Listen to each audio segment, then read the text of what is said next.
जय जिनेन्द्र सभी को।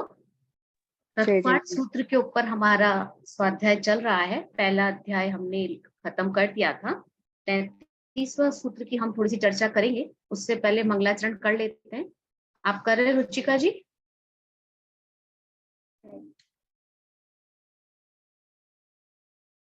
आप कर रहे हैं? आवाज नहीं आ रही है आपकी, आप म्यूट है। सॉरी। मोक्ष मार्गं कर्म विव्रताम् ज्ञातारं विश्व तत्त्वानां वन्दे तद्गुणलाभये।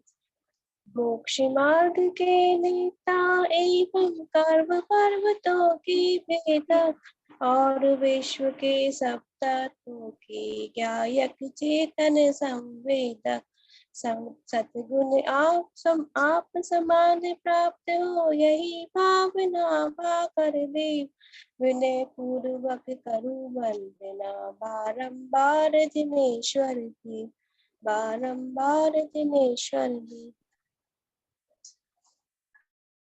हाँ, हमने पहले अध्याय के अंदर, मैं अभी कुछ भी स्टार्टिंग की भूमिका नहीं लेते हुए सीधे वहां पे चलती हूँ जहां पर हमको सूत्र 33वां लेना था।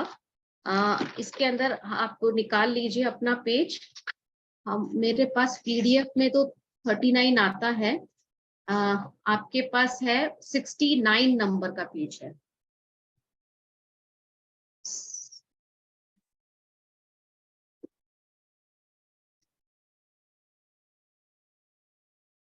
हाँ, तो हमने क्या देखा था अब तक इसके अंदर? हमने चर्चा कर ली थी कि जो जीव आदि जो है, द्रव्य वगैरह हैं और तत्व वगैरह हैं, उनकी चर्चा कर रहे थे। तो उसमें हमने देखा था कि जब हमको सम्यक दर्शन की प्राप्ति करनी है तो जीवादि तत्वों को भी जानना है और सम्यक दर्शन को भी समझना है, अधिगम करना है। तो इसको कैसे होगा कि प्रमाण और नय से होगा। तो मतलब क्या हुआ कि हमको अगर सम्यक्त्व की प्राप्ति करनी है, मुक्ति की प्राप्ति करनी है, यानी रत्नत्रय की प्राप्ति करनी है, तो हमको उसके जो मूल, कौन से मूल? 7 तत्व, उनका जब बोध होगा तो कैसे होगा? प्रमाण और नय से होगा। उस साधन को अपनाना पड़ेगा। तो प्रमाण और नय को जब साधन कह दिया तो हमारी जिम्मेवारी क्या बन जाती है कि हम उनको समझे, प्रमाण और नय को समझे। तो आचार्य ने जब कहा सम्यक दर्शन ज्ञान चारित्राणी मोक्ष मार्ग, मुक्ति का मार्ग बताया, तो उन्होंने क्या कहा था कि प्रमाण और नय से इस मार्ग को जाना जाता है, समझा जाता है। ठीक है, प्रमाण और नय उसके साधन है। तो उन्होंने प्रमाण को पहले समझा दिया। अब आती है बारी नैगम की। तो ये नैगम आदि जो 7 नय हैं, इनकी चर्चा हमने लास्ट क्लास में कर ली थी फ्राइडे के दिन पे। लेकिन थोड़ा सा इसको मैं थोड़ा सा डेप्थ में ले जाऊंगी, उतना तो नहीं ले जाऊंगी जितना कि बुक के अंदर है, क्योंकि हमारे पास लिमिटेड आवर्स हैं, तो हम ज्यादा डेप्थ में जा नहीं सकते हैं, चाहते हुए भी नहीं जा सकते हैं। पर मैं फिर भी थोड़ा इससे, ताकि आप जब ये पढ़ें तब आपको ऐसा ना लगे कि अरे ये तो कुछ समझ में ही नहीं आ रहा, क्या लैंग्वेज चल रही है। तो थोड़ी सी चर्चा हम इसके अंदर कर लेते हैं। अब ये बात इसमें हमारी चल रही थी कि नैगम नय के अंदर, तो नैगम नय के अंदर तो हमने देख लिया था कि इसके अंदर संकल्प मात्र को ग्रहण किया जाता है, संकल्प मात्र को। और इस संकल्प मात्र के अंदर क्या था? इसके अंदर हमने देखा था कि ऐसी चीज जो अभी हुई नहीं है, ऐसी चीज जो अभी हुई नहीं है, उसका अगर आपने संकल्प भी ले लिया है तो वो नय कौन सा हो गया? नैगम नय हो गया। अब आपने कोई चीज हुई नहीं और उसका संकल्प ले लिया, तो वो 3 तरह से हो सकता है, पास्ट, प्रेजेंट और फ्यूचर, भूत, भावी और वर्तमान। तो इस तरह से नैगम नय के 3 भेद होते हैं कि मान लीजिए आप प्रेजेंट में कोई काम आपका, आपने संकल्प ले लिया लेकिन काम पूरा हुआ नहीं है, काम आपका चल रहा है, तो फिर वो क्या हो जाएगा? आपका वर्तमान वाला हो जाएगा। मतलब आपने अभी काम खत्म नहीं किया है पूरा, लेकिन आपको ऐसा लग रहा है कि आप बस उसका संकल्प आपने ले लिया है, तो वो हो जाएगा वर्तमान वाला। मतलब क्या है कि जैसे अगर भगवान महावीर हैं, उनका निर्वाण हो चुका है, ठीक है ना, 2500 वर्ष से ज्यादा हो चुके हैं, लेकिन हम अभी भी निर्वाण दिवस मनाते हैं। मनाते हैं कि नहीं मनाते हैं? या फिर महावीर जयंती मनाते हैं। तो ये सब क्या कर रहे हैं हम? हमने भूतकाल में जो काम हो चुका है उसको अभी हम संकल्प करके अभी अभी वर्तमान में कर रहे हैं। तो वो भी हमारा क्या हो जाता है? भूतकाल का नैगम्य। अभी अभी प्रेजेंट में आप खाना बनाने गए और बच्चे ने पूछा खाना बन गया? हाँ, खाना बन गया। और अभी आप क्या कर रहे थे? आप सब्जी साफ कर रहे थे या चावल के लिए पानी रख रहे थे, लेकिन आपने क्या कहा? बन गया। मतलब क्या है कि आपने तैयारी करने की सोच ली है। आपका काम अब निष्पन्न तो नहीं हुआ, कंप्लीट तो नहीं हुआ है, लेकिन आपने संकल्प ले लिया, आप काम की तैयारी शुरू कर दी है, तैयारी शुरू कर दी है इस एंगल से। और फिर जो भविष्य के अंदर है, जैसे अभी किसी लड़की के साथ में जैसे कोई लड़की आपको पसंद आई, आपने उसके साथ में उन लोगों के साथ में संबंध बनाने के लिए मन में विचार कर लिया। अब वो बहू तो बनेगी शादी होने के बाद, है ना? लेकिन रिश्ता होते ही हम उसको क्या कहने लग जाते हैं? किसी से इंट्रोडक्शन कराना हो तो ये हमारे बहू है। बोलते हैं कि नहीं बोलते ऐसा? जबकि वो अभी शादी नहीं हुई है, शादी होने के बाद ही बहू होगी। ऐसी रावण है, श्रेणी के, इनको तीर्थंकर कहना।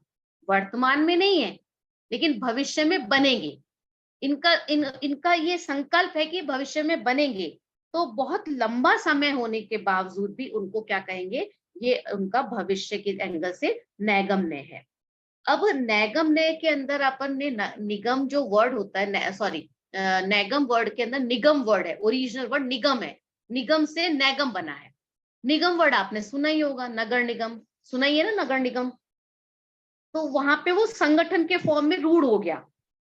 वहां पे तो अब एक पर्टिकुलर फॉर्म के अंदर एक चल रहा है वो वहां पे, कि संचालन करने के एंगल से कोई ग्रुप है, उस एंगल से निगम चल रहा है। यहाँ पर हम क्या कह रहे हैं निगम नैगम नय के अंदर? कि जो अनिष्पन्न है, काम अभी कंप्लीट नहीं हुआ है, लेकिन संकल्प आपने ग्रहण कर लिया है, तो वो नैगम्य हो जाता है। अभी पंच कल्याणक होते हैं, समोषण की रचना करते हैं। तो वो जो समोषण की रचना है पंच कल्याणक में, वो नैगम्य है, वो नैगम्य है। ऐसे ही हम जब जैसे किसी तीर्थ स्थान पे जाएंगे तो ये द्रोणगिरी के सिद्ध हैं, है ना, ये सम्मेर शिखर जी के सिद्ध हैं, इस तरह से हम बोलते हैं। वो भूतकाल में हुए हैं, लेकिन वर्तमान हम किसी प्लेस, पर्टिकुलर प्लेस को देख करके कहते हैं यहाँ के सिद्ध। ऐसे ही कहते हैं ना, ये यहाँ के पार्श्वनाथ भगवान, ये वहां के पार्श्वनाथ भगवान, एक फेमस हो जा रहे हैं। तो प्लेस को लेकर के, वर्तमान स्थान को लेकर के, उसके बेस पर भी हम इस तरह से कह देते हैं। तो वर्तमान का जो नैगम्य है, उसमें कुछ काम तो हो चुका होता है और कुछ करना बाकी होता है। मतलब काम का स्टार्टिंग हो जाती है और कुछ काम करना बाकी रह जाता है। अभी जैसे किसी बच्चे का अभी नीट के अंदर उसका सिलेक्शन हो गया, तो पर क्या कह रहा है? डॉक्टरी कर रहा है ना, एमबीबीएस कर रहा है, अभी सिलेक्शन हुआ है खाली। तो ऐसे ही अगर कोई विद्यार्थी, जैसे अभी टोडरमल स्मारक का शिविर होने वाला है, तो वो उनका आध्यात्मिक शिविर होता है, जिसमें वो वहां पर सिलेक्शन करते हैं, इंटरव्यू लेते हैं शास्त्री में एडमिशन के लिए। अब कोई वहां चले जाए शिविर में तो पूछे क्या कर रहा है? शास्त्री कर रहा हूं। अभी एडमिशन भी नहीं हुआ है, अभी सिलेक्शन भी नहीं हुआ है, लेकिन क्या? क्योंकि उसका संकल्प ले लिया है और उस काम के लिए आगे वो बढ़ गया है। तो इस एंगल से हम कह देते हैं कि वो नैगम्य है। अभी हमको कभी मूर्ति बनानी होती है, तो हम कोई पत्थर सेलेक्ट करते हैं, मूर्ति का पत्थर सेलेक्ट करता है, लेकिन उस पत्थर को देख करके वो क्या कहता है कि ये आपने जो ऑर्डर दिया ना, वो मूर्ति ये है। पत्थर को देखकर कह सकता है वो, उस पत्थर को दिखाकर क्या, ये आपके ऑर्डर की मूर्ति। मूर्ति बनी भी नहीं है, लेकिन उस पत्थर से उनकी मूर्ति बनाना उसने संकल्पित कर लिया है। तो ऐसे ही हम जो भावी तीर्थंकर हैं, उनकी भी जो प्रतिष्ठा करते हैं, वो उसमें भी यही नय का प्रयोग होता है, नैगम नय का। अभी हमने कोई जगह फाइनल कर दी, कोई प्लॉट ले लिया, कंस्ट्रक्शन अभी नहीं स्टार्ट हो रहा है, थोड़ा सा अभी हमने कुछ बस ये तैयारी कर ली है, तो हम कहते हैं ना ये हमारा घर है। घर बना नहीं है, अंडर कंस्ट्रक्शन भी कह सकते हैं हम उसको, तो पर भी फिर भी उसको घर कहना क्या है? नैगम नय है। तो इस तरह के हम लोग ये प्रयोग करते रहते हैं। तो कभी वर्तमान को लेकर के, कभी भावी को लेकर के, कभी भूतकाल को लेकर के हम इस तरह का नैगम नय का प्रयोग करते हैं। अब ये हमने देखा कि ये जो नय है, ये हमको 3 तरह से देखने को मिलते हैं। ठीक है, 3 तरह से देखने को मिलते हैं। एक में तो ज्ञान नय कहा जाता है, दूसरे में शब्द नय और तीसरे में अर्थ नय। तो जब ज्ञान नय की बात की जाती है तो उसमें नैगम नय को समावेश किया जाता है कि ज्ञान हो रहा है इसमें, तो नैगम नय है। और जो शब्द नय होता है उसमें आ जाते हैं हमारे शब्द नय। शब्द नय के अंदर एक और भाग हो गया शब्द नय, और समाभिरूढ़ नय और एवं भूत, ये जो लास्ट के 3 आ गए वो शब्द नय कहलाते हैं, शब्द से रिलेटेड है इसलिए शब्द नय। जब अर्थ नय की बात करेंगे तो मीनिंग से रिलेटेड आएंगे, तो मीनिंग से रिलेटेड के अंदर फिर से हम नैगम नय को ले लेंगे, संग्रह नय लेंगे और व्यवहार नय लेंगे। तो ये जो 7 प्रकार के नय हैं इनका हम एक और तरह से भी विभाजन कर देते हैं, ज्ञान नय, शब्द नय और अर्थ नय। ठीक है, उस एंगल से भी इनका एक डिवीजन मिलता है। अब इसके अंदर एक और जो थोड़ी सी डिटेलिंग आती है संग्रह नय के अंदर, उसको हम चर्चा कर लेते हैं। संग्रह नय के अंदर आप निकाल लीजिए इसका पेज, आपकी बुक में आएगा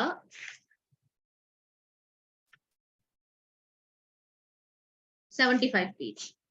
75 पेज पे संग्रह नय को देख लीजिए। अब संग्रह नय के अंदर क्या कर रहे हैं हम, कलेक्शन कर रहे हैं, कुछ चीजों को एकत्व उसका ग्रहण कर रहे हैं कलेक्शन करके, है ना। तो वहां पर ये चर्चा की जा रही है। देखिए इसको मैं एक बार आपका पीडीएफ भी खोल देती हूँ। हाँ, अब यहाँ पे क्या कहा है कि संग्रह नय, इकट्ठे करने को संग्रह नय कहते हैं। तो जब हम कुछ इकट्ठा करेंगे तो इकट्ठा करने का, उस कलेक्शन का कोई ना कोई बेस तो होगा, कोई आधार तो होगा। हम ऐसे तो नहीं इकट्ठा कर लेंगे। तो जो वस्तुएं हम इकट्ठा करेंगे उनमें आपस में भी कुछ फर्क होगा, कुछ समानता भी होगी, कुछ असमानता भी होगी। लेकिन हम अभी क्या करेंगे, उस असमानता को नहीं देखेंगे। हम अभी असमानता की बात नहीं करेंगे, हम समानता को देखकर ग्रुपिंग करेंगे, है ना। जैसे हम सब कौन है, हम मनुष्य हैं, हम स्टूडेंट्स। अभी क्या कर दिया हमने, संग्रह कर दिया। जब हमने मनुष्य कहा तो हमने कोई भेद खड़ा नहीं किया कि कौन स्त्री है, कौन पुरुष है, कौन बालक है, कौन वृद्ध है। तो और हमने ये भी नहीं कहा कौन है ना गुजराती है, कौन मराठी है, कौन पूर्वी इंडिया का है या कोई ईस्ट इंडिया से है, कोई साउथ से है, ये भी डिफरेंस नहीं किया। हमने एक कॉमननेस क्या देखी, मनुष्यत्व। तो उस एंगल से हम सबके अंदर कोई भेद नहीं है, कोई विरोध नहीं है। मनुष्य का तो सब आ जाएंगे। ऐसे आप चाहे जैन कह लो, वृक्ष कह लो, जीव कह लो, तो इन सब में क्या होगा, बिना अपनी जाति का विरोध किए एक ग्रुपिंग आ जाती है। जाति से मतलब यहाँ कास्टिज्म नहीं कह रहे हैं, ग्रुपिंग से मतलब है कॉमननेस से, मतलब एक क्वालिटी की बात है जो एक कॉमन क्वालिटी है, और बाकी की जो अनकॉमन है हम उनको नहीं देख रहे, जो कॉमन क्वालिटी है ना उनकी बात कह रहे हैं। तो इसलिए कहते हैं कि जब सामान्य धर्म को हम लेकर के कुछ वस्तु का ग्रहण करते हैं तब वो संग्रह नय होता है। जैसे जीव कहा, तो कौन सा जीव, संसारी या मुक्त, ये चर्चा नहीं है, कोई भी नहीं, सिर्फ जीव। तो ये कौन सा नय हो गया है रीटा जी, जब हमने जीव कहा तो कौन सा नय हो गया, हाँ संग्रह नय हो गया। तो अभी जो संग्रह नय है ना, ये भी 2 तरह का होता है। संग्रह नय 2 तरह का होता है। आप उसको चाहे आप शुद्ध कह लो और अशुद्ध कह लो, या इसका एक और चीज हमको मिलती है इसमें, सत्ता की बात मिलती है कि सत्ताएं भी 2 प्रकार की होती हैं। अभी शुद्ध अशुद्ध की चर्चा भी करेंगे। सत्ताएं की बात यहाँ पे लिखा है ना कि सत्ता होती है, ये 2 प्रकार की होती है। सत्ता मतलब एग्जिस्टेंस, तो 2 तरह से होता है। क्या नाम दिया, महासत्ता और अवांतर सत्ता। क्या नाम है, महासत्ता और अवांतर सत्ता। ये एक इंपॉर्टेंट टॉपिक है और इसका रिलेशन अभी आगे 5वें अध्याय में भी थोड़ा रहेगा। और इसी से रिलेटेड फिर आगे आप जब और भी ग्रंथों का अध्ययन करेंगे तो ये चीजें आएंगी। तो एक तरह से मैं आपका बेस बना रही हूँ। मैं चाहती तो इसको छोड़ भी सकती थी, लेकिन मैं चाहती हूँ कि आपका एक बेस बन जाए, इसलिए मैं इसको डिस्कस कर रही हूँ। ठीक है, अब यहाँ पे कहा 2 तरह की सत्ताएं हो गई, महासत्ता और अवांतर सत्ता। ये जो शब्द हैं महासत्ता और अवांतर सत्ता, ये कुंदकुंद आचार्य ने प्रयोग किए हैं प्रवचन सार ग्रंथ में। ये वहां के शब्द हैं। तो जब आप प्रवचन सार ग्रंथ पढ़ेंगे ना, वहां पर भी 10वें सेमेस्टर में, तो वहां भी ये सब काम आएगा। अब इनको समझ लेते हैं हम, ये क्या है महासत्ता और अवांतर सत्ता। तो अगर हम एक जाति अपेक्षा देखें कि द्रव्य कितने हैं, तो हम क्या कहते हैं, जाति की अपेक्षा से तो 6 है। और अदरवाइज हम इनकी संख्या देखते हैं, संख्या अपेक्षा देखते हैं तो कितने होते हैं, अनंत अनंत द्रव्य होते हैं। तो अब हमको कोई ऐसा शब्द हो हमारे पास कि जिसको अगर हम बोल दें तो पूरी दुनिया उसमें समाविष्ट हो जाए, सारी दुनिया उसमें समा जाए। एक शब्द कहने से सारी दुनिया उसके अंदर समा जाए। बताइए कोई ऐसा शब्द हो सकता है? एमी जी, है आपके माइंड में कोई ऐसा शब्द? संसार। अच्छा, संसार। और कोई क्या कुछ बोलेगा, कुछ और? लोकालोक। ओके, लोकालोक कविता जी। और विश्व। विश्व। ओके, देखिए देखिए ये सब जो शब्द है ना, क्या कहेंगे हिंदी में? यूनिवर्स। क्या बोला? मैम यूनिवर्स पूरा मतलब क्या बोलेंगे? आवाज आपकी क्लियर नहीं आई। यूनिवर्स। ये सभी वर्ड्स में कुछ हाँ, तो यूनिवर्स ऐसा वो लग रहा है। इंग्लिश का वर्ड हो गया ना, हाँ, बात तो तो हिंदी वही है, में लेकिन वो इन सब में लोकल। प्रॉब्लम क्या आ रही है वो बताती हूँ। हम जब विश्व कह रहे हैं, दुनिया कह रहे हैं ना, तो इसके अंदर क्या है, लोक तो आया लेकिन अलोक नहीं आया, अलोक छूट गया। आकाश के दो भेद है ना, लोकाकाश अलोकाकाश, कविता जी ने लोकाकाश अलोकाकाश दोनों को इकट्ठा कर लिया, लेकिन धर्म द्रव्य अधर्म द्रव्य ये सब हमारे अभी छूट जाएंगे, क्योंकि विश्व भी क्या हो रहा है, समूहवाची शब्द है, सबको इकट्ठा करने का नाम विश्व है, तो उसके अंदर और भी चीजें इकट्ठी हो जाती हैं। तो हमें ऐसा शब्द चाहिए जिसमें सब शामिल हो जाए, किसी का भेद ना करना पड़े। तो वो ऐसा शब्द है सत्ता, एग्जिस्टेंस, सत्य, सबकी सत्ता है। अब ये कहने पर हमको कोई भेद नहीं करना ना, किसी चीज का कोई भेद ही इकट्ठा खड़ा नहीं करना, बस सत्ता है, सबका एग्जिस्टेंस है। तो सत्य, कौन सा शब्द बोला मैंने? सत्य, स और त हलन। सत्य मतलब क्या होता है, होना। सत्य मतलब क्या है, होना। बस इसमें सारा विश्व आ गया। तो इसको क्या बोलते हैं, जब सत्य कहते हैं सारा विश्व आ गया, इसको कहते हैं महासत्ता। क्या कह रहे हैं, महासत्ता। मतलब जब हमने सत्य कहा तो अब चाहे वो जीव हो, पुद्गल हो, धर्म हो, अधर्म हो, आकाश हो, काल हो, सब आ गए। दुनिया में जितनी वस्तुएं हैं, जो है उनका होना, उनका अस्तित्व, उनका वजूद, उसको क्या कहते हैं, सत्य। और जो इन सब समस्त सत्ताओं को ग्रहण कर रहा है उसको क्या कहेंगे, महासत्ता। समझ में आ गई बात, महासत्ता। इसका मतलब क्या हुआ कि मैं भी सत्य हूं, ठीक है, और आप जो सामने बैठे हुए हैं, ज्योत्सना जी, दीपाली जी, कविता जी, निधि जी, रीटा जी, रुचिका जी, आप सब भी सत्य हैं, है ना, एग्जिस्टेंस है ना, तो आप सब भी सत्य हैं, आप सबका भी अस्तित्व है। तो अभी हमने आकाश और काल वो भी हैं, लेकिन अभी हम उन सबको गौण कर दे और अगर हम अपने एंगल से गए तो हम सब भी है ना, मतलब हर चीज का अस्तित्व है, सबका वजूद है। इसका नाम क्या है, महासत्ता। अब इस महासत्ता की दृष्टि से कोई भेद खड़ा नहीं है, कोई जीव नहीं है अलग से, कोई पुद्गल नहीं है, कोई धर्म की बात नहीं कर रहे, बस हमने सत्य कह दिया तो सब आ गया, कोई भेद खड़ा नहीं हुआ। तो ये हो गया हमारी महासत्ता। अब ऐसे इसी महासत्ता के ही द्रव्य का लक्षण भी कहते हैं, है ना, जैसे जीव है, पुद्गल है, धर्म अधर्म है, आकाश काल है। अब इनको कहने की जरूरत नहीं है, जब हमने कह दिया द्रव्य, द्रव्य जैसे ही कहा तो सारा विश्व उसमें भी आ गया, जीव भी होगा उसके अंदर, है ना, पुद्गल भी होगा उसके, आकाश भी होगा उसमें, काल भी होगा। तो दुनिया की कोई भी वस्तु इस द्रव्य शब्द से अलग नहीं है। तो इसी कारण से सत्ता को द्रव्य का लक्षण कहा गया है, सद्द्रव्य लक्षणम, आगे आएगा अभी आपके 5वें अध्याय में, सद्द्रव्य लक्षणम। तो सत्ता और द्रव्य दो अलग अलग चीजें नहीं है, एक ही चीज है। सत्ता कहते ही सारा विश्व आ जाता है, तो उसको शास्त्र में क्या कहा है, महासत्ता का नाम दिया है। क्यों दिया है महासत्ता का नाम, क्योंकि इससे बाहर अब दुनिया में कुछ भी नहीं, कुछ भी नहीं है इससे बाहर, इसलिए इसका नाम क्या दिया, महासत्ता।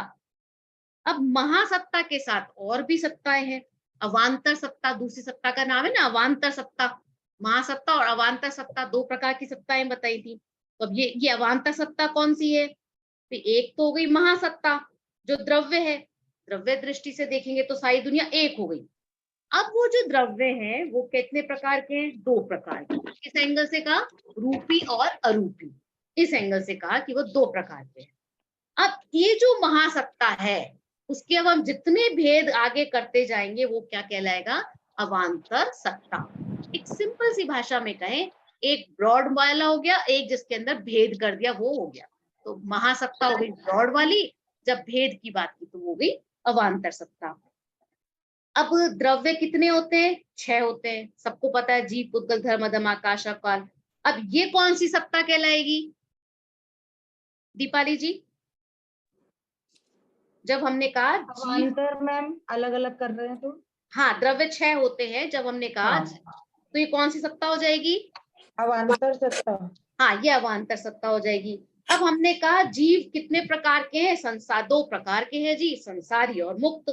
अब ये कौन सी सत्ता हो जाएगी कविता जी? अवांतर सत्ता। ये अवांतर सत्ता हो जाएगी, है ना। अब हमने कहा संसारी कितने प्रकार के होते हैं, है ना। संसारी कितने प्रकार के होते हैं? कि 2 प्रकार के होते हैं, त्रस और स्थावर। तो ज्योत्सना जी अब ये कौन सी सत्ता हो जाएगी?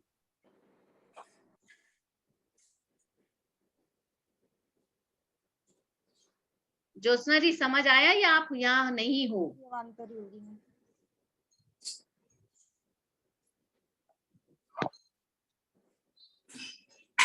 शायद है नहीं पास में। अच्छा रुचिका जी आप बताइए, जब हमने हाँ, त्रस और जैसे स्थावर कहा, मैम अवांतर सत्ता।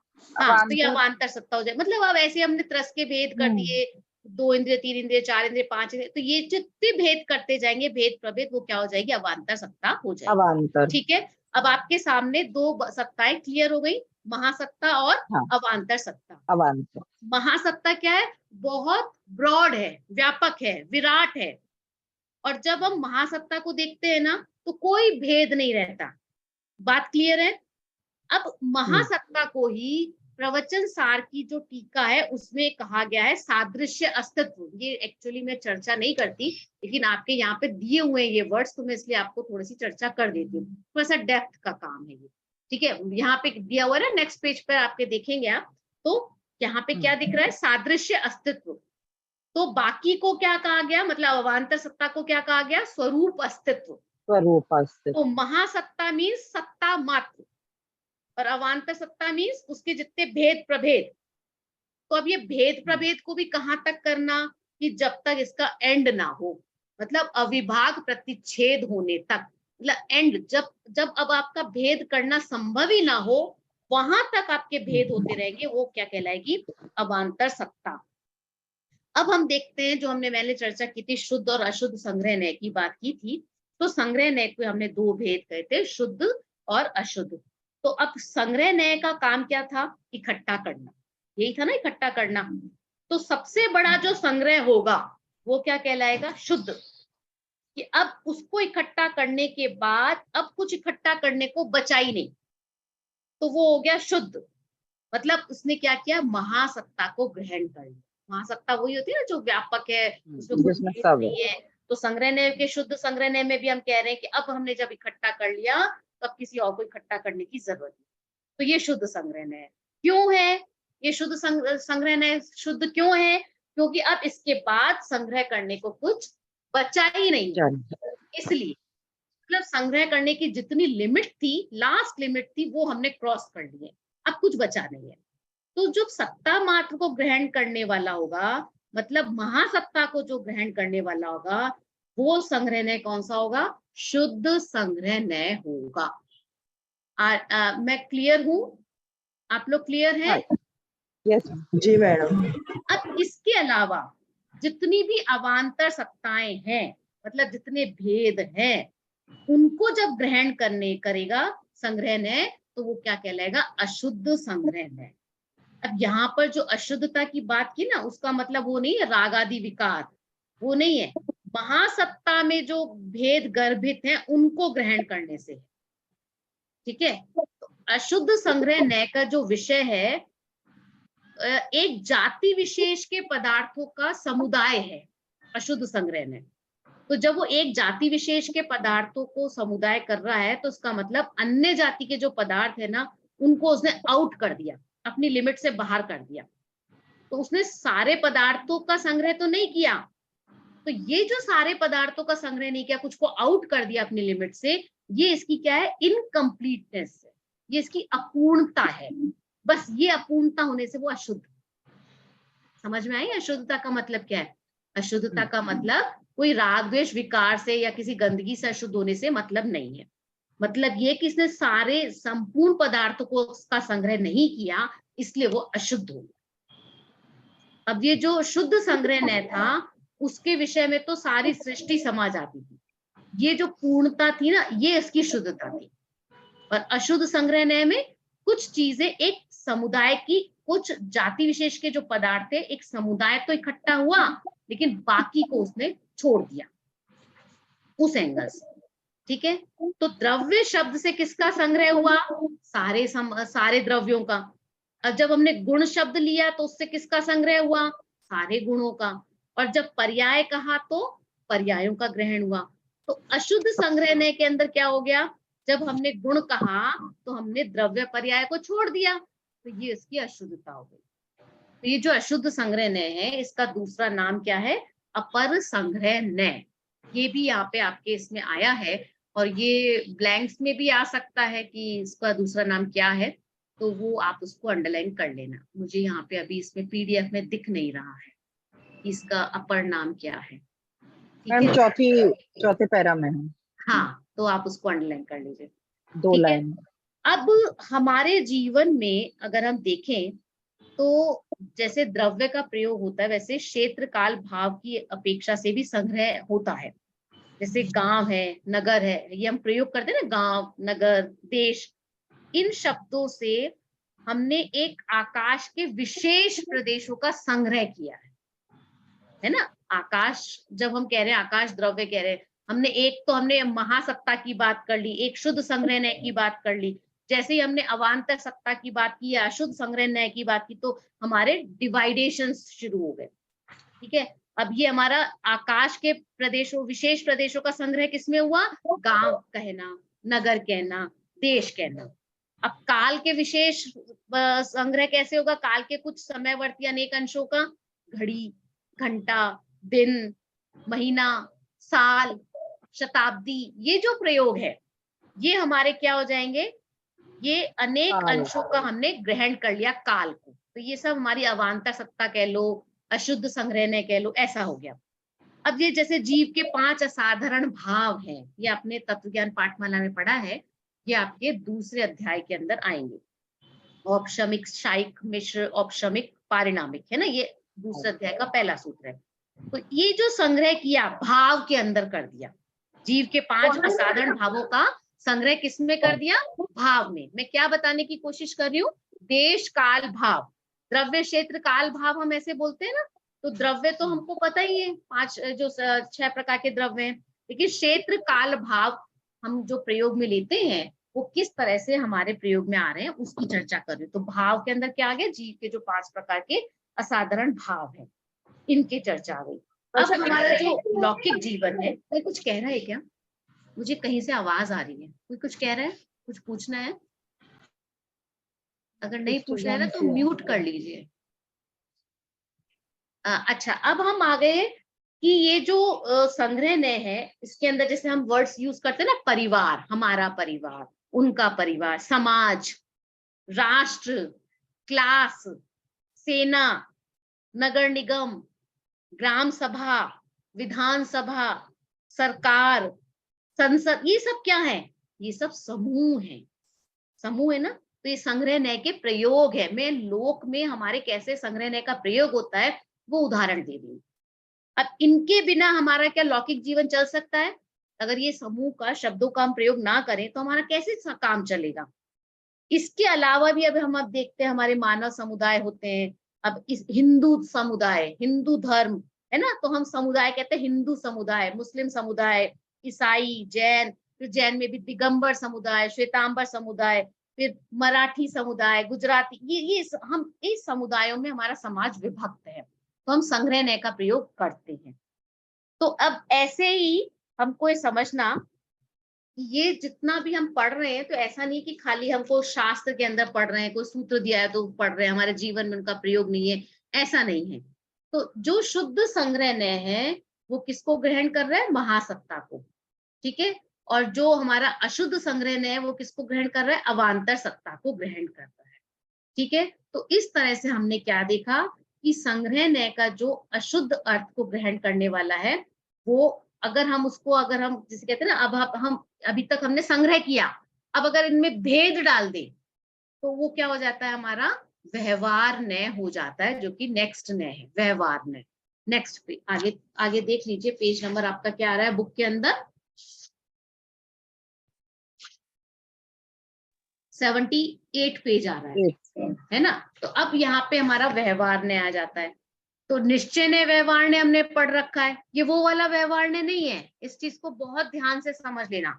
निश्चय ने व्यवहार ने में जो व्यवहार ने पढ़ा था ना, वो व्यवहार ने, ये जो नैगम आदि नय पढ़ रहे इनमें वो वाला नय नहीं है, वो अलग है, वो बिल्कुल अलग है।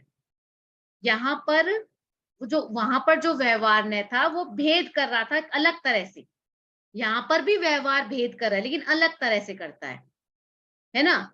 ये तो जो बता रहा है भेद, वो निश्चित भेद बता रहा है। ये समानता है कि भेद कर रहे हैं, ये समानता है, भेद कर रहे दोनों, लेकिन भेद करने में डिफरेंस है।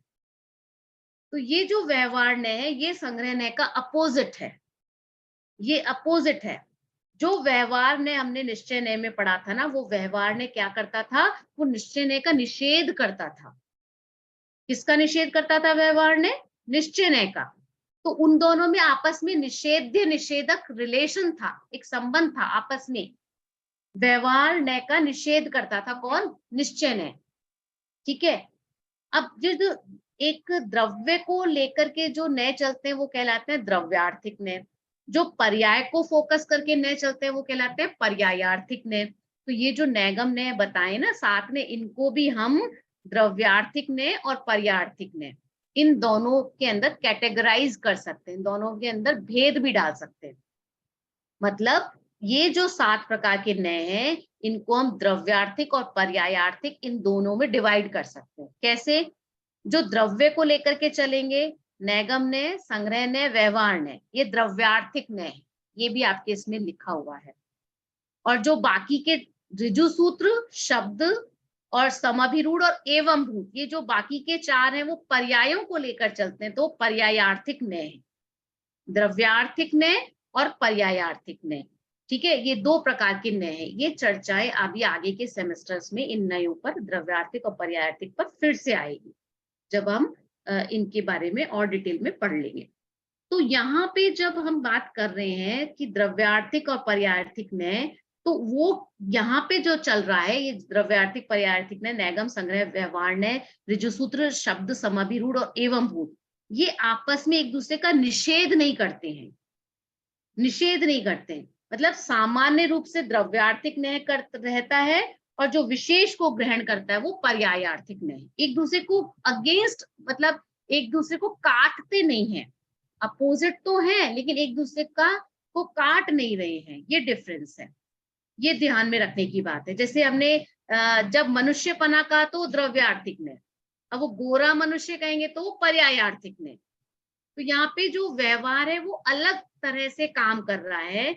ये जो व्यवहार है ये जिस भी वस्तु को अपना विषय बना रहा है ना, वो वस्तु उपलब्ध है, मौजूद है, उस वस्तु को ये व्यवहार ने, यहाँ पर जो नैगम नय आदि जो है, यहाँ पे जो हमारा द्रव्यार्थिक नय का व्यवहार नय है, उसमें वो मौजूद होती है वस्तु। और निश्चय नय वाले के अंदर तो वो 2 द्रव्यों को एक भी कह देता है और अलग अलग भी कह देता है, वैसा यहाँ पे नहीं होता। वो निश्चय नय व्यवहार नय का व्यवहार नय बिल्कुल अलग है, खाली दोनों में समानता ये आ रही है, द्रव्यार्थिक और पर्यायार्थिक वाले व्यवहार नय में ये समानता आ रही है द्रव्यार्थिक के व्यवहार नय में, कि ये भेद किसका कर रहा है? जो मौजूद है, ठीक है। वहां पे तो निश्चय नय का वो निषेध करता था, यहाँ निषेध नहीं करता है, भेद करता है, ठीक है। संग्रह नय जिसको निषेध करता है उसका यहाँ पे विधि पूर्वक वो भेद करता है। मतलब संग्रह नय जिसको विषय कर रहा है, सॉरी निषेध बोल दिया मैंने, संग्रह ने जिसका विषय कर रहा है, जिसको अपना टॉपिक बना रहा है संग्रह ने, उसमें ये विधि पूर्वक भेद करता है। जो व्यवहार ने भेद कर रहा है संग्रह में विधि के साथ में, मतलब एक दूसरे का विरोधी दिखते हैं पर वो विरोधी है नहीं, तो इनका काम एक दूसरे से भिन्न भिन्न है। तो वो चर्चा हमारी व्यवहार न्याय के अंदर आई है। ठीक है, यहाँ पर तक समझ में आ रहा है व्यवहार न्याय का जो डिफरेंस मैं बताने की कोशिश कर रही हूँ। हो सकता है कि आपको एकदम से ख्याल में नहीं भी आए, वापस से आप इसको सुनेंगे रिकॉर्डिंग को तो समझ में आएगा। देखिए यहाँ पे इन्होंने पेज 78 पे क्या डेफिनेशन दे रखी है। सॉरी, क्या व्यवहार न्याय के बारे में इन्होंने क्या लिखा है यहाँ पे, देखिए इसके संग्रह न्याय द्वारा संग्रहित पदार्थों में विधि पूर्वक भेद करना व्यवहार न्याय है, और संग्रह न्याय के समान यह भी शुद्ध और अशुद्ध के भेद से 2 प्रकार का है। तो यहाँ पर भी 2 प्रकार के भेद कर दिए गए हैं। अब संग्रह न्याय द्वारा जो संग्रहित पदार्थों का विधि पूर्वक भेद करना व्यवहार न्याय कहा, तो संग्रह न्याय कहेगा सत्ता मात्र अर्थात महासत्ता, तो व्यवहार न्याय कहेगा नहीं नहीं, सत्ता 6 प्रकार की होती है, जीव, पुद्गल, धर्म, अधम, आकाश और काल। तो ये अवान्तर सत्ता का विषय होने से अशुद्ध व्यवहार न्याय हो जाएगा। देखिए ये चीजें एक दूसरे से बहुत है ना इंटर रिलेटेड हो रही हैं, तो आपको कंफ्यूजन क्योंकि अगर पहली बार सुन रहे हैं तो डेफिनेटली आपको कंफ्यूजन होगा कि अभी तो उसमें ये कह रहे थे, अभी इसमें भी ये कह, ये सब इंटरलिंक है एक दूसरे से। अब क्योंकि जो हमारी महासत्ता थी उसके अंदर जब हमने भेद किए, मतलब हमने अवान्तर सत्ता का प्रयोग किया, जब हमने संग्रह न्याय की अपेक्षा से कहेंगे तो कहेंगे अशुद्ध संग्रह न्याय का प्रयोग किया, और जब भेद क्योंकि कर दिया है तो व्यवहार न्याय के एंगल से कहेंगे ये अशुद्ध व्यवहार। ठीक है, तो ये अवान्तर सत्ता का विषय होने से अशुद्ध व्यवहार न्याय हो गया। और अगर जीव अजीव इन 2 जाति के इसमें हम भेद करेंगे द्रव्य में तो वो शुद्ध व्यवहार न्याय हो जाएगा। मतलब संग्रह न्याय कहेगा जीव मात्र, तो व्यवहार न्याय क्या कहेगा, जीव 2 प्रकार के होते हैं, संसारी और मुक्त। संग्रह न्याय कहेगा संसारी, तो उसने सारे संसारियों को इकट्ठा कर दिया, तो व्यवहार न्याय कहेगा संसारी भी 2 प्रकार के होते हैं, त्रस और स्थावर। ठीक है, वो स्थावर में भेद नहीं कर रहा संग्रह ने, अगर अब व्यवहार ने उसमें भी भेद कर देनी, एक केंद्रीय के अंदर पृथ्वी, जल, वायु, अग्नि, वनस्पति का है, ऐसे भेद कर देगा, तो ये सब क्या हो जाएगा, व्यवहार ने, अशुद्ध व्यवहार ने हो जाएगा। तो संग्रह ने, व्यवहार ने एक दूसरे के विरुद्ध काम करने पर भी एक दूसरे के सप्लीमेंट हैं, पूरक हैं। संग्रह ने क्या करता है, संधि कर रहा है, संधि कर रहा है मतलब जोड़ रहा है, और व्यवहार ने क्या कर रहा है, संधि का विच्छेद कर रहा है, उस संधि को तोड़ रहा है। अगर हम कहें कि जो संग्रह ने वो समास है, कंपाउंड कर दिया, तो व्यवहार ने क्या करता है, समास विग्रह है, उसको खोल देता है, उसके अंदर भेद कर देता है, तो व्यवहार ने ऐसा है। तो ये सब चर्चाएं हमारी व्यवहार ने के अंदर आ रही है। तो ये जो बात मैंने की, मैं उसको फिर से एक बार थोड़ा बोल देती हूँ ताकि आपको ख्याल में आ जाए। हमने द्रव्यार्थिक और पर्यायार्थिक के नाम से नयों के 2 भेद किए थे, जो नैगम आदि नय थे उनके अंदर। तो द्रव्यार्थिक नय में लिया था हमने नैगम नय, संग्रह नय और व्यवहार नय। ठीक है, और एक हमने निश्चय नय व्यवहार नय वाले व्यवहार नय, इसको इस द्रव्यार्थिक व्यवहार नय से कंपेयर किया था। और पर्यायार्थिक नय कौन से हैं, बाकी के शेष कौन से, ऋजु सूत्र, शब्द, समभिरूढ़ और एवं भूत। हमने महासत्ता की चर्चा की, तो महासत्ता को विषय बनाने वाला जो संग्रह नय है वो क्या है, शुद्ध द्रव्यार्थिक नय है, शुद्ध द्रव्यार्थिक नय। अब शुद्ध द्रव्यार्थिक नय के अंदर चाहे शुद्ध नैगम नय कहो, चाहे शुद्ध संग्रह नय कहो, चाहे शुद्ध व्यवहार नय कहो, जो महासत्ता को विषय करेगा। और जो अवान्तर सत्ता को विषय बनाएगा वो चाहे संग्रह नय हो, चाहे नैगम नय हो, चाहे वो व्यवहार नय, वो क्या कहलाएंगे, अशुद्ध द्रव्यार्थिक नय कहलाएंगे, या अशुद्ध नैगम नय, अशुद्ध संग्रह नय, अशुद्ध व्यवहार नय, ऐसे कहलाएंगे। जब कुल मिलाकर के एक ब्रॉड लेवल को आपने विषय बनाया तो वो शुद्धता को ले जाएगी, जब आपने उसमें डिविजन्स कर दिए, फर्दर डिविजन्स कर दिए, तो वो अशुद्धता के लेवल को ले जाएगी, वो अवान्तर सत्ता हो जाएगी। तो संग्रहणय के शुद्ध संग्रहणय, अशुद्ध संग्रहणय, ये दो भेद हो गए। वैसे ही व्यवहारण्य के भी शुद्ध व्यवहारण्य और अशुद्ध व्यवहारण्य, ये दो भेद हो गए। अब इस बात पर आपको थोड़ा सा अटेंशन देना कि जो हमने वस्तुओं में एकता स्थापित की थी, वो किसके बेस पर की थी? समानता के आधार पर की थी। तो जब हमने समानता के आधार पर वस्तुओं में एकता स्थापित की थी, तो ऐसा नहीं कि उससे कोई प्रत्येक जो पदार्थ है, प्रत्येक जो द्रव्य है, उसकी स्वतंत्र सत्ता नष्ट हो गई हो, ऐसा नहीं है। वो सत्ता उनकी अपनी बनी रहती है। अब आप कहेंगे जब संग्रह कर दिया था, इकट्ठा कर दिया, तो भेद क्यों करे फिर? तो विभेद करना जरूरी होता है, हमको व्यवस्था के लिए जरूरी होता है। ये दोनों नए, जो संग्रह ने और व्यवहार ने, दोनों ने बहुत उपयोगी है हमारे लाइफ के लिए।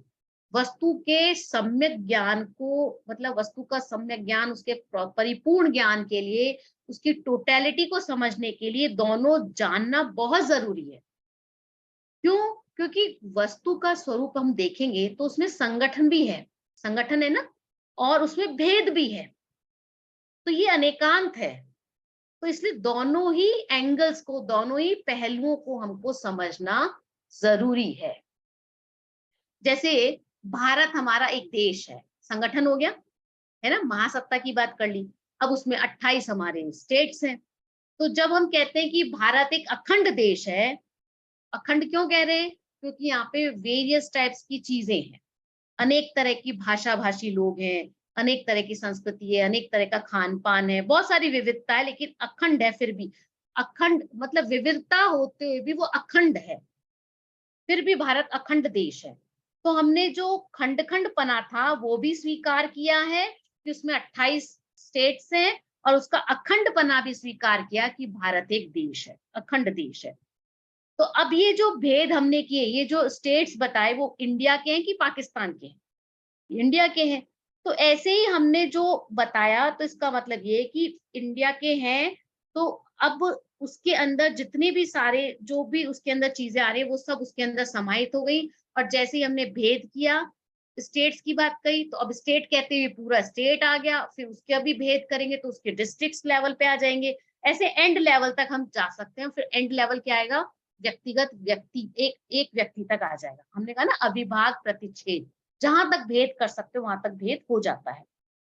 अब ये जो बात हमने की थी, तो वो हमने जो भेद किए थे, तो वो हमने एक समानता के बेस पे किए थे कि एक प्लेस पर रह रहे हैं, इनका शासन एक सा है, तो वहां पे कुछ एकत्व की बात थी।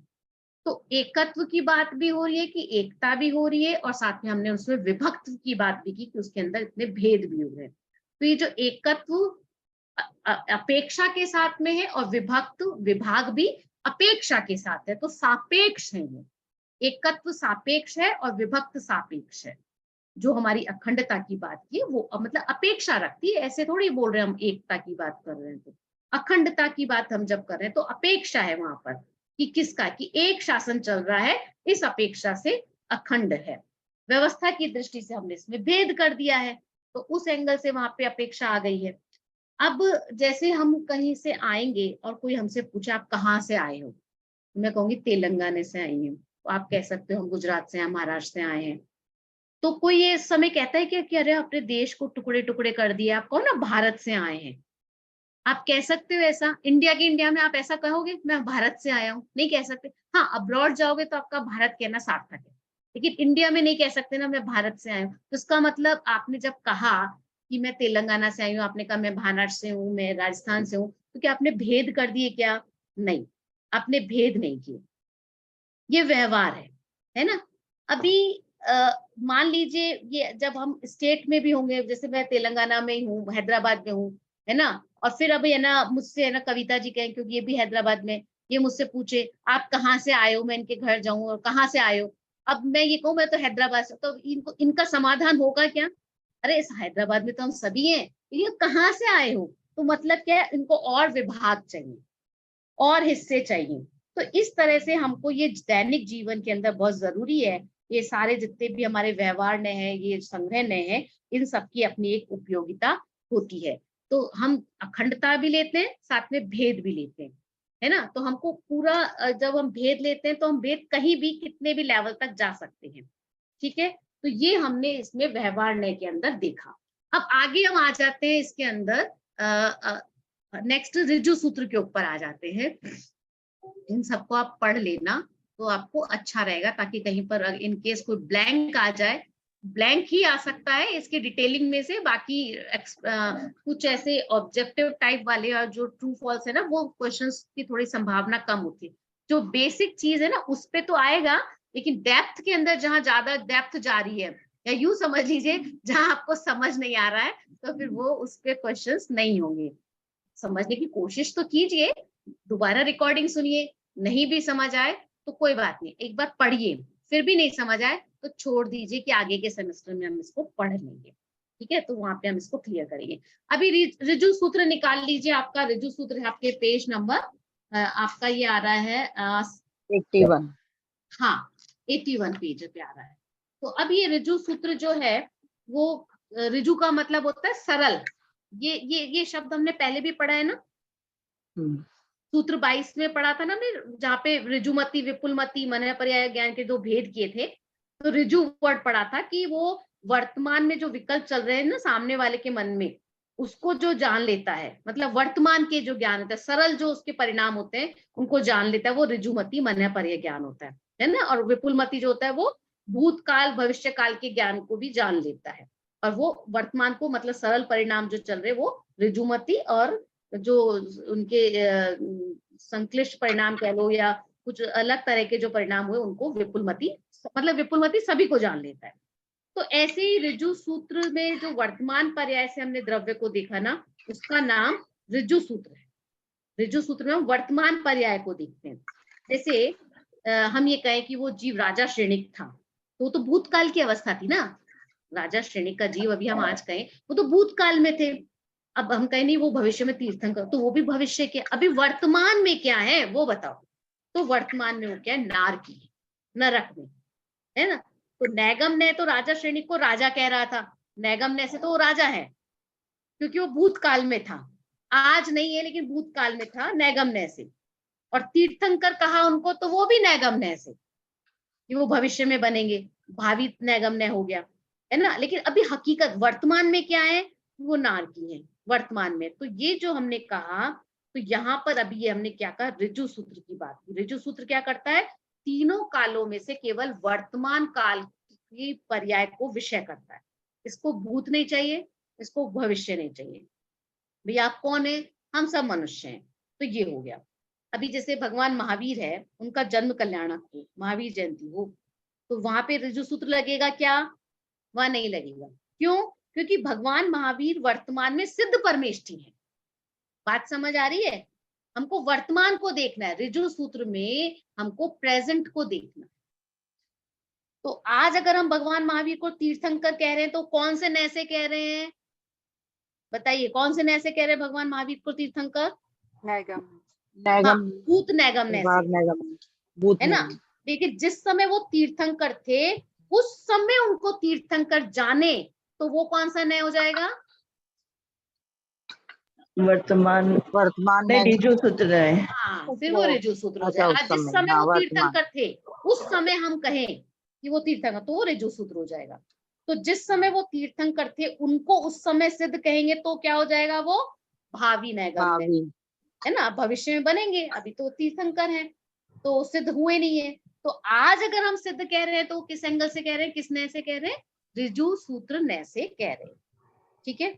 अब वो एक भजन चलता है ना, मुनिवर आज मेरी कुटिया में आए हैं, है ना, चलते फिरते सिद्ध प्रभु आए हैं। अब मुनिवर आए कौन रहे, मुनिवर, और क्या कह रहे हैं, सिद्ध प्रभु आए हैं। तो मुनि को चलते फिरते सिद्ध कहना, ये कौन सा नय हो गया, भविष्य नैगम नय, हाँ भावी नैगम नय हो गया। Right, very good Kavita ji. तो वो वर्तमान में मुनि है और उनको मुनि कहना कौन सा नय कहलाएगा, ऋजु सूत्र में कहलाएगा, ठीक है।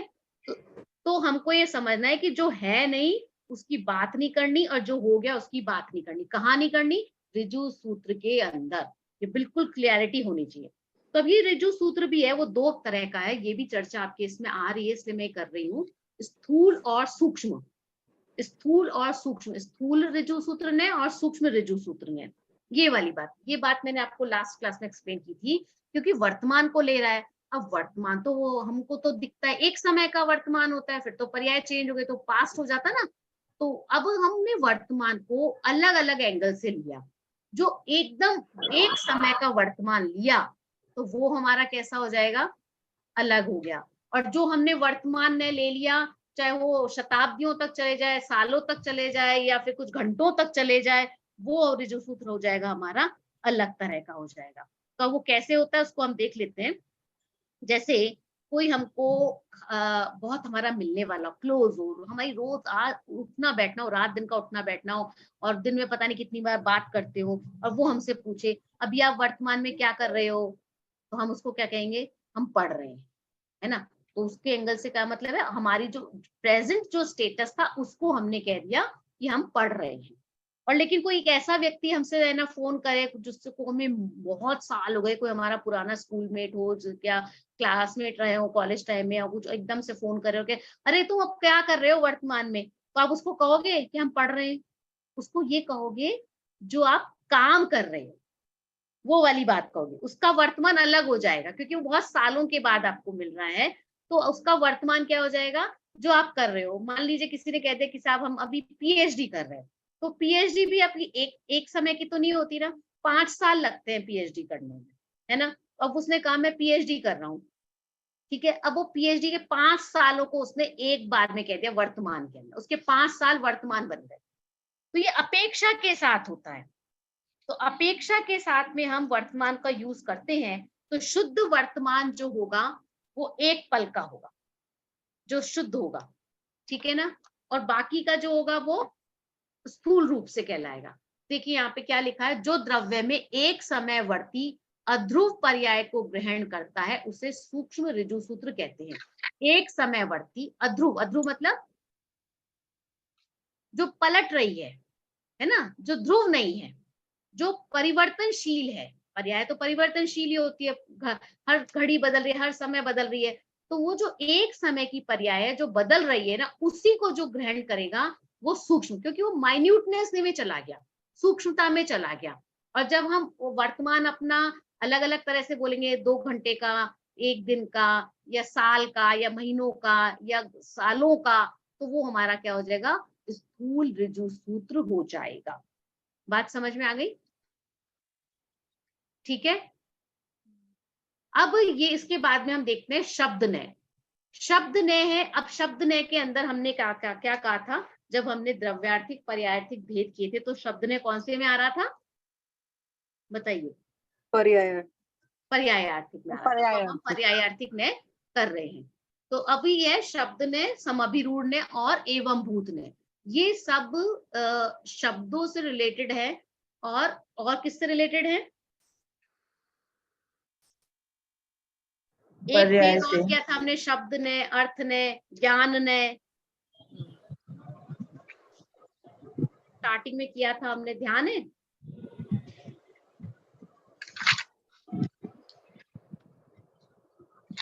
ध्यान नहीं है?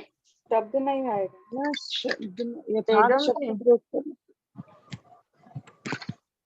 हमने 3 प्रकार के नय की बात की थी ना, शब्द ने, ज्ञान ने और अर्थ ने। तो अभी किस में आएगा? शब्द नहीं, हाँ। तो अब इनके अंदर हम क्या कर रहे हैं कि ये जो शब्द और समभिरूढ़ और ये जो एवं भूत हैं, इनके अंदर हम वर्ड्स को देख रहे हैं। वर्ड्स को, ये शब्द नय है और शब्द नय का भेद है शब्द नय, ठीक है। ये हमको थोड़ा सा ध्यान रखना है, जब भी कभी कोई क्वेश्चन आए ना, तो इस चीज को गहराई से देख लेना, क्योंकि ग्रुपिंग के अंदर भी शब्द नय आ रहा है और ग्रुप का जो भेद है वो भी शब्द नय है, ठीक है। अब ये वर्ड से रिलेटेड है। अब वर्ड से रिलेटेड के अंदर ये तो कॉमननेस हो गई। अब इसके अंदर जो वर्ड को रिलेटेड आ रहा है, वो हमने लास्ट टाइम भी इसकी चर्चा कर ली थी। इनमें बहुत ज्यादा डिटेलिंग नहीं है, तो मैं भी यहाँ पे अभी वापस रिपीट नहीं कर रही, क्योंकि हम ये चर्चा कर चुके हैं। तो क्या कह रहे हैं कि जब हम ये पढ़ लीजिए, तो तीनों नयों के समुदाय रूप शब्द नय को व्यंजन नय भी कहते हैं। ये भी आप अंडरलाइन कर लीजिए, क्योंकि ये फिल इन द ब्लैंक्स में आ सकता है। तीनों नयों के, कौन से? शब्द नय के जो तीनों नए हैं उनको हम ग्रुप फॉर्म में कहेंगे तो हम उसको शब्द नय के साथ साथ व्यंजन नय भी कह सकते हैं। क्यों कह सकते हैं? क्योंकि इसके अंदर जो शब्द बोले जा रहे हैं, इसका जो विषय है वो व्यंजन पर्याय होता है। अभी मैं इसके डिटेल में नहीं जाऊंगी, नहीं तो फिर मेरे को बहुत पर्याय के अंदर तक जाना पड़ता है। हाँ, जिसके 4 घंटे हो गए उस बात को तो किसी का माइक प्लीज म्यूट कर लीजिए। हाँ, तो अभी हम जब बातचीत करते हैं तो उसमें शब्द इंपॉर्टेंट होते हैं, तो शब्दों की बात की जाती है। तो इसके अंदर जब शब्दों से रिलेटेड बात होती है, व्याकरण से रिलेटेड बात होती है, जिसमें लिंग वचन आदि हम देखते हैं, तो वो क्या हो जाता है? शब्द नय हो जाते हैं। तो शब्द नय व्याकरण की दृष्टि से बात करता है। व्याकरण नय मतलब शुद्धता की बात करेगा शब्द नय। वहां पर आपकी लैंग्वेज में मिस्टेक्स बर्दाश्त नहीं होंगी।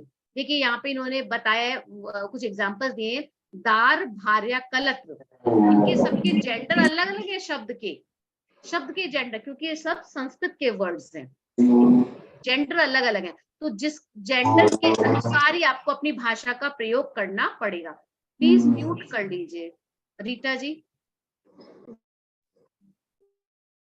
हाँ, तो जैसे अभी भार्या स्त्रीलिंग का वर्ड है, तो आपको उसके अकॉर्डिंगली आपका सेंटेंस का फॉर्मेशन आएगा। तो इसी तरह से लिंग के अनुसार हमारी भाषा उसी तरह से चलेगी। तो जब संख्यावाची शब्द ने अगर एक वचन शब्द का प्रयोग किया तो एक वचन आपका क्रिया आएगी, बहुवचन का है तो बहुवचन की क्रिया आएगी। तो इस तरह से हम यहाँ पर शब्द ने लिंग वचन आदि मतलब ग्रामर की बात करता है। तो यहाँ पे क्या बात आती है शब्द ने में? काल, उसका कौन सा वर्तमान काल, भविष्य काल, वो है वो कारक, कर्ता कर्म आदि जो कारक हैं वो, लिंग, संख्या, वचन और उपसर्ग के भेद से, मतलब ग्रामर का सारा पार्ट समझ लो, वो शब्द नय कहलाता है। फिर नेक्स्ट नय आता है समअभिरूढ़ नय। समअभिरूढ़ नय के अंदर रूढ़ी है, मतलब रूढ़ हो जाता है। अब इसके अंदर हम है ना ये सब चीजें नहीं देखेंगे जो शब्द नय की थी, क्योंकि दोनों को अलग करना है ना। तो शब्द नय का जो एरिया है उससे आगे की बात करेगा कि आपने जो शब्द नय से जो बातें स्वीकार की ना, उसके अलावा भी कुछ चीजें ऐसी होती हैं जो फेमस हो जाती है, प्रसिद्ध हो जाती है, तो हम उन चीजों को लेंगे। रूढ़ हो जाने वाले रूढ़िगत अर्थ को हम लेंगे जो फेमस हो जाते हैं। तो यहाँ पे इंद्र वगैरह का उदाहरण दिया है, इसको आप पढ़ लीजिएगा। मैं अभी डिटेल नहीं ले रही हूँ क्योंकि मुझे 1 घंटा होने को है और मैं अभी 5वें अध्याय तक नहीं पहुंची हूँ।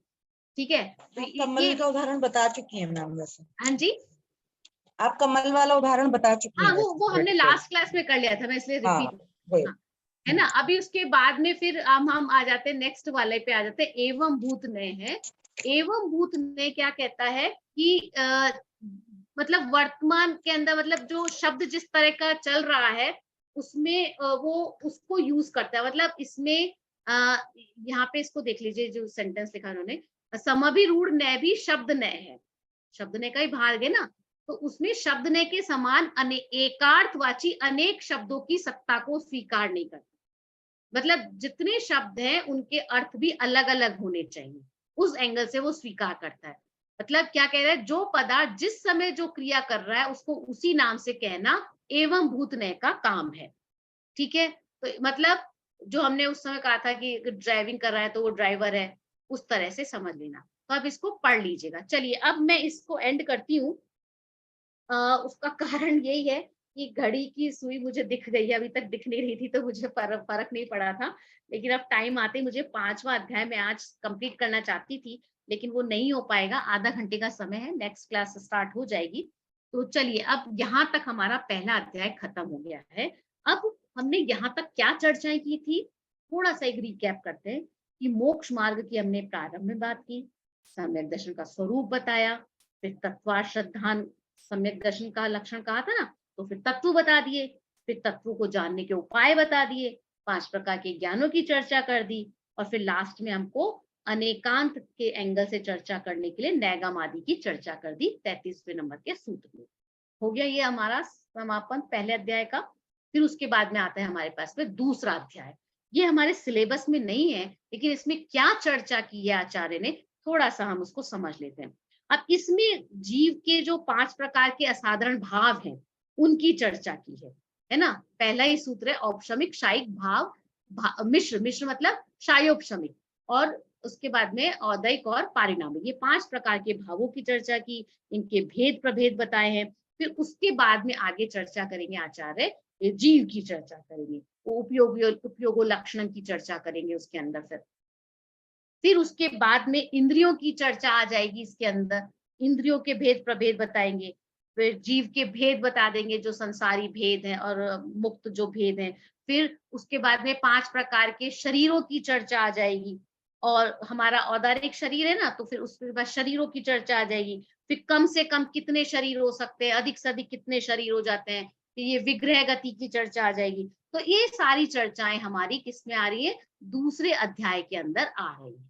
ठीक है, तो इन सब के अंदर छोटे छोटे सूत्र है, उसको आप एक बार पढ़ना चाहे तो अच्छा रहेगा, पढ़ लीजिएगा।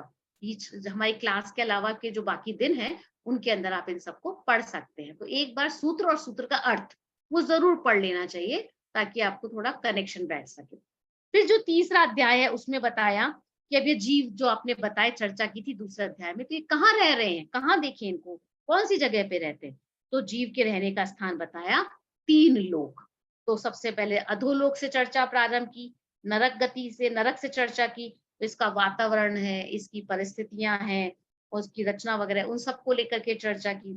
फिर उसके बाद में अधोलोक के बाद में मध्य लोक की चर्चा की। तो मध्य लोक के अंदर फिर जम्बू द्वीप आएगा। हम कहाँ रहते हैं, मध्य लोक में। मध्य लोक में कहाँ रहते हैं, जम्बू द्वीप पर। तो जम्बू द्वीप की चर्चा की। फिर जम्बू द्वीप में हम कहाँ रहते हैं, भरत आदि क्षेत्र में, तो भरत आदि क्षेत्रों का विस्तार आदि की चर्चा की।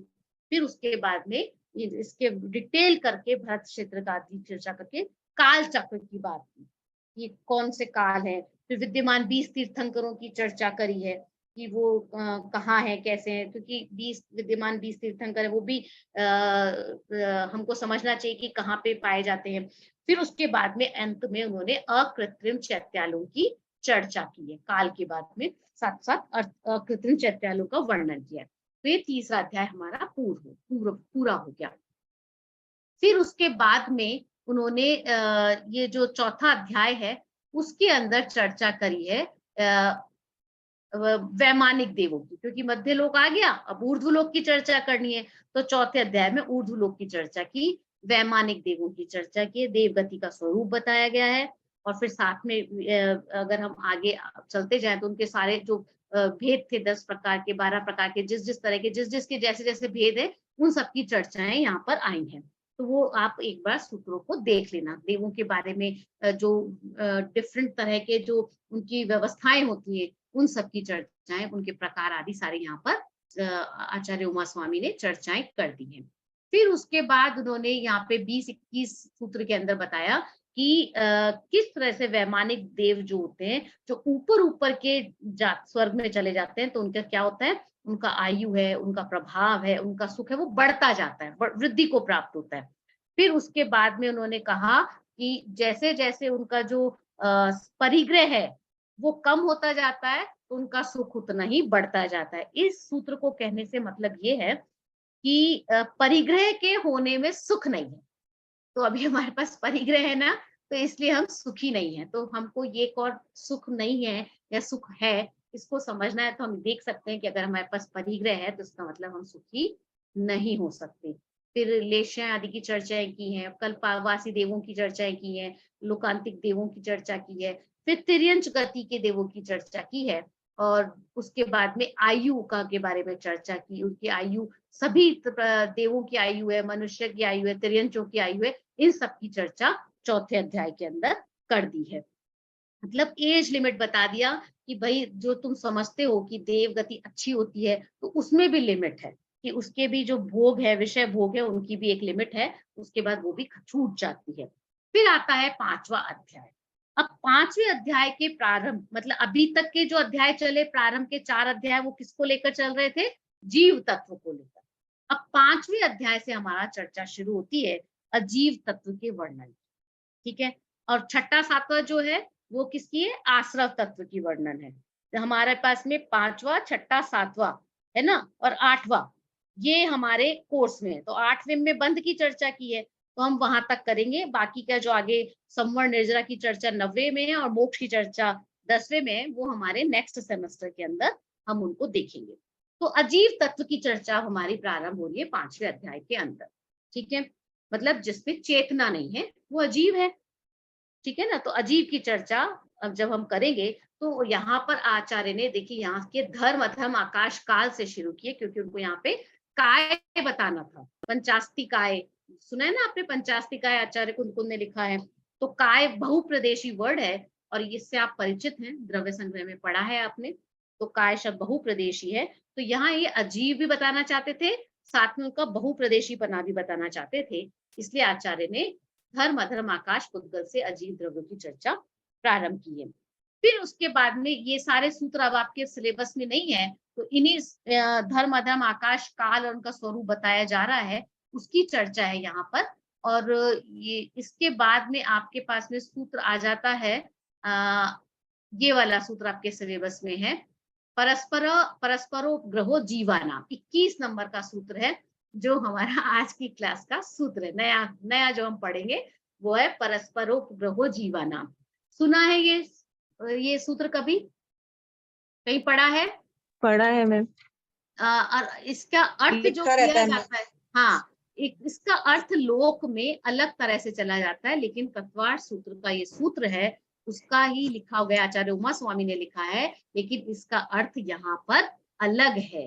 तो इस चीज को देखिए, शास्त्रों को पढ़ने से हमें क्या फायदा होता है, ये फायदा भी आज आपको पता लगेगा कि ये जब ये ऊपर शेर और गाय बनी होती है और नीचे लिखा होता है परस्परोपग्रहो जीवानाम, है ना, तो वहां पे क्या अर्थ है ये अब हम यहाँ पे देखते हैं। अब यहाँ पर कहा है परस्पर उपग्रह जीवानाम, 3 शब्द है।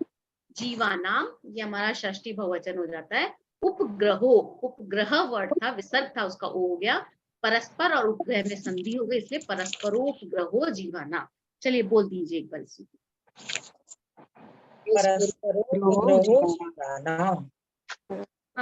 परस्परोपग्रहो जीवानाम, ये एक बहुत इंपॉर्टेंट सूत्र है 5वें अध्याय का, तो इसको ध्यान से समझिएगा, क्योंकि इसके अंदर एक तो हमारी गलतफहमी भी है। हम अब तक क्या समझते थे, हम लोक में परोपकार का अर्थ क्या समझते हैं, भलाई करना।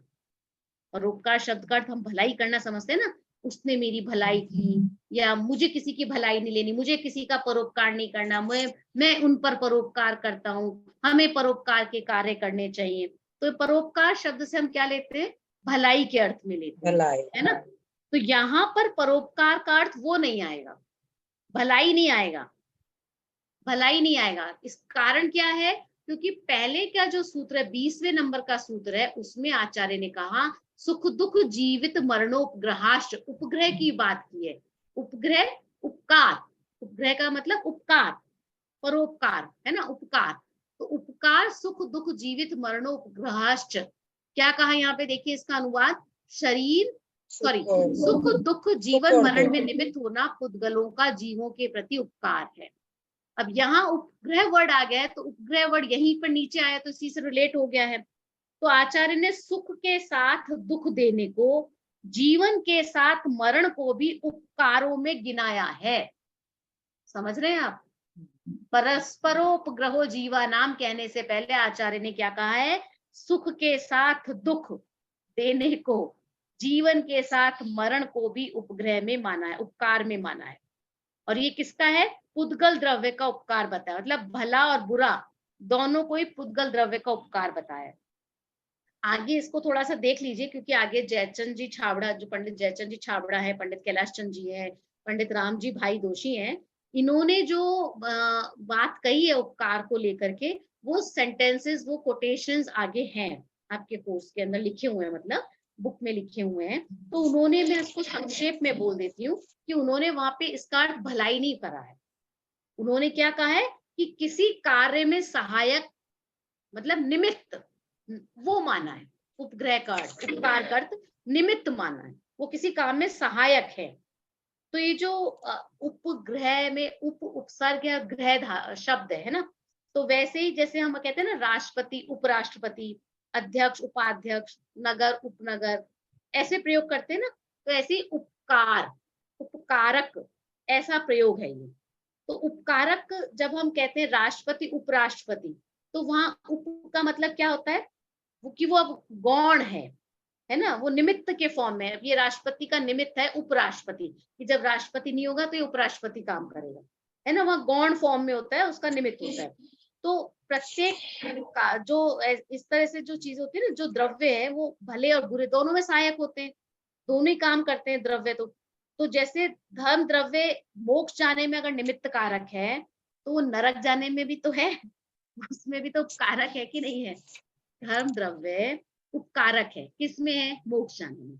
और नरक जाने में कौन उपकारक है, वहां भी वही उपकारक है। तो निमित्त है, गमन में निमित्त है, तो वो उस एंगल से उपकारक है। तो जीव और पुद्गल जो है उसमें स्वयं की योग्यता है जाने में, रहने में, कह लो गमन करने में, उसके परिणमन करने में। लेकिन जो द्रव्य है, जो हमारे धर्म अधर्म आकाश काल द्रव्य हैं, वो उसको करने में निमित्त होते हैं, वो उसका उनका उपकार है। तो ये क्योंकि आगे आपको सारे द्रव्यों की चर्चा हो गई है तो और उसमें बता दिया है, तो उस एंगल से यहाँ पर आकर के एंड हो गया है। अब अगर हम इसको इस तरह से कहें तो हम ये ऐसे भी समझ सकते हैं कि इनका जो उपकारी होना है वो कैसे है, निमित्तपना है। एक दूसरे के कार्य में उपकारी होने का मतलब क्या है, निमित्तपना है। धर्म द्रव्य का उपकार क्या है, गमन में सहयोगी होना। जब कोई भी वस्तु एक स्थान से दूसरे स्थान पर जाएगी, गमन करेगी, तो उसको गमन जब कर रही है एक स्थान से दूसरे स्थान पर, तो उसको चलते हुए को जगह मिलेगी कि नहीं मिलेगी। बिना जगह मिले तो कैसे चलेगी कोई भी वस्तु। तो जब हम चलने पर, गमन करने पर दृष्टि देखेंगे तो हम कहेंगे धर्म द्रव्य को निमित्त कहेंगे। और जब उस चलने में, उस गमन में क्षेत्र को हम अगर हम दृष्टि करेंगे तो कहेंगे आकाश द्रव्य ने, आकाश ने जगह दी है ना, तो वो उसको निमित्त कह देंगे। तो ऐसे ही जब हम कहेंगे वो कितने टाइम तक चली या क्या है, मतलब उसके काल को देखेंगे तो काल द्रव्य को निमित्त कर देंगे। बात समझ में आ रही है। मतलब एक स्थान से दूसरे स्थान तक जाने में आपका जितना भी टाइम लगा वो काल द्रव्य उसमें निमित्त हो गया। तो ऐसे एक काम के होने में बहुत सारे काम निमित्त होते हैं। तो ऐसे ये सारे द्रव्य एक दूसरे का निमित्त करते हैं, परस्पर उपकार करते हैं, जीवों का परस्पर उपकार करते हैं। तो यहाँ पे क्या अर्थ लिखा है, लौकिक अनुकूलता प्रतिकूलता में परस्पर में निमित्त होना ये जीवों का परस्पर उपकार है। ये बात यहाँ पे कही गई है। अब यहाँ पर अगर हम देखें तो इसको अगर आप खोलेंगे ना तो देखिए यहाँ पे आया है जयचंद जी छाबड़ा का, देख मिल गया आपको।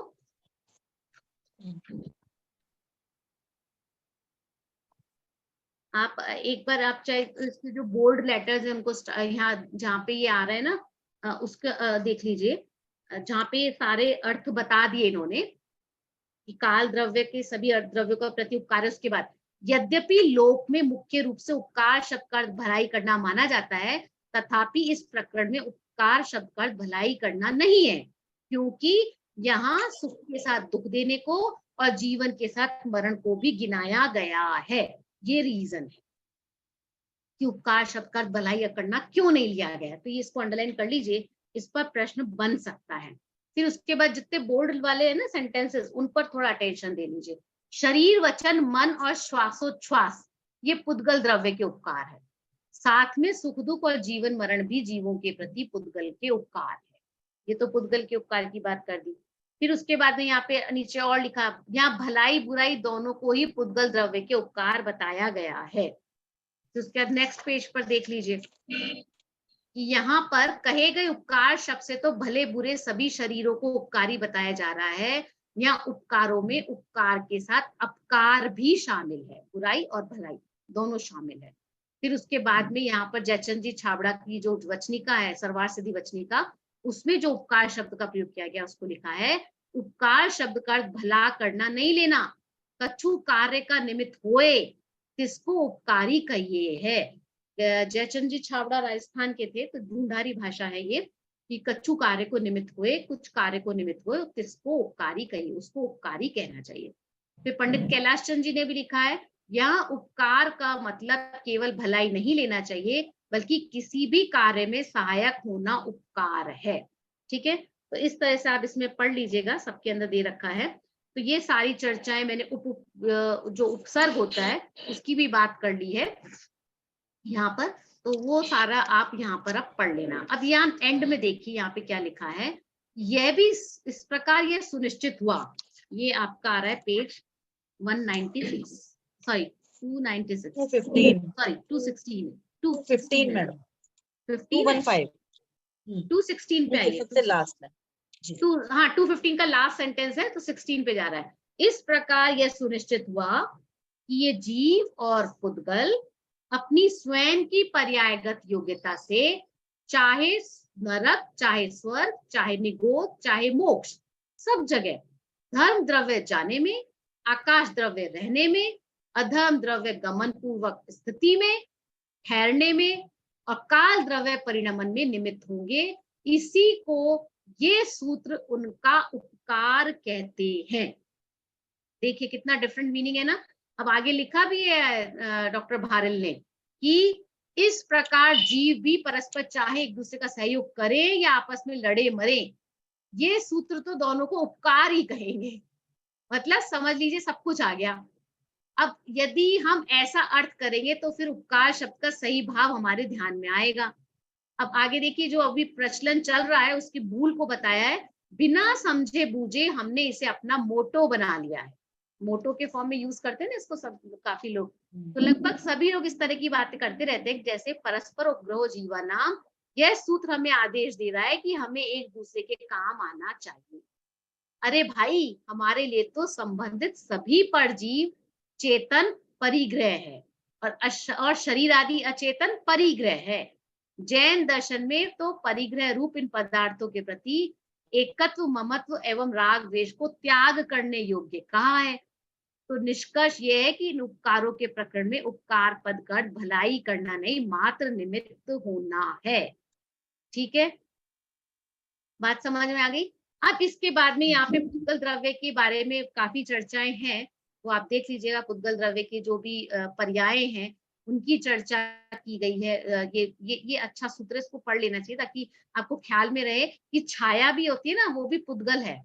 छाया जो हमारी शैडो है वो पुद्गल है, प्रकाश जो है वो पुद्गल है, धूप पुद्गल है। ये सूत्र के कारण से हम कह रहे हैं ये सारी चीजें। शब्द बंध सौक्षम में स्थौल्य संस्थान भेद भेद भेद तमच छायो तपोद्योतवंतश्च, ये जो सूत्र है 24 नंबर का, इसमें सारे पुद्गल की पर्यायों की बात की गई। फिर उसके बाद पुद्गल के भेद बता दिए, अणु और स्कंद।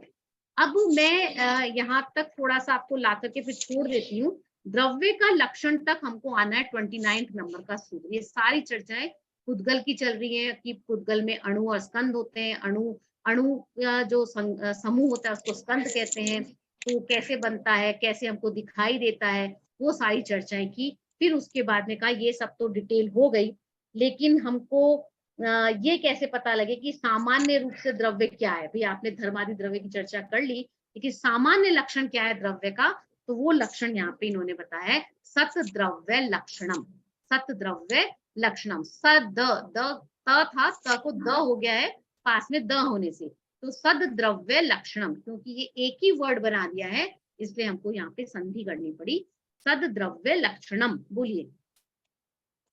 सद द्रव्य लक्षणम, सद द्रव्य लक्षणम, छोटा सा सूत्र है, याद होना चाहिए। द्रव्य का लक्षण है ये सद द्रव्य लक्षणम। 29 नंबर का सूत्र है, 5वें अध्याय का सूत्र है। उसके बाद में तीसरे नंबर के सूत्र में कह दिया कि सत्य जो कहा ना आपने, सत्य द्रव्य का लक्षण है। तो सत्य क्या है, तो सत्य की परिभाषा दे दी, उत्पाद व द्रव्य युक्तम सत्य। उत्पाद व द्रव्य युक्तम सत्य। उत्पाद एक वर्ड है, व्यय एक वर्ड है, द्रव्य एक वर्ड है, चौथा नंबर का युक्त है, 5वें नंबर का सत्य है।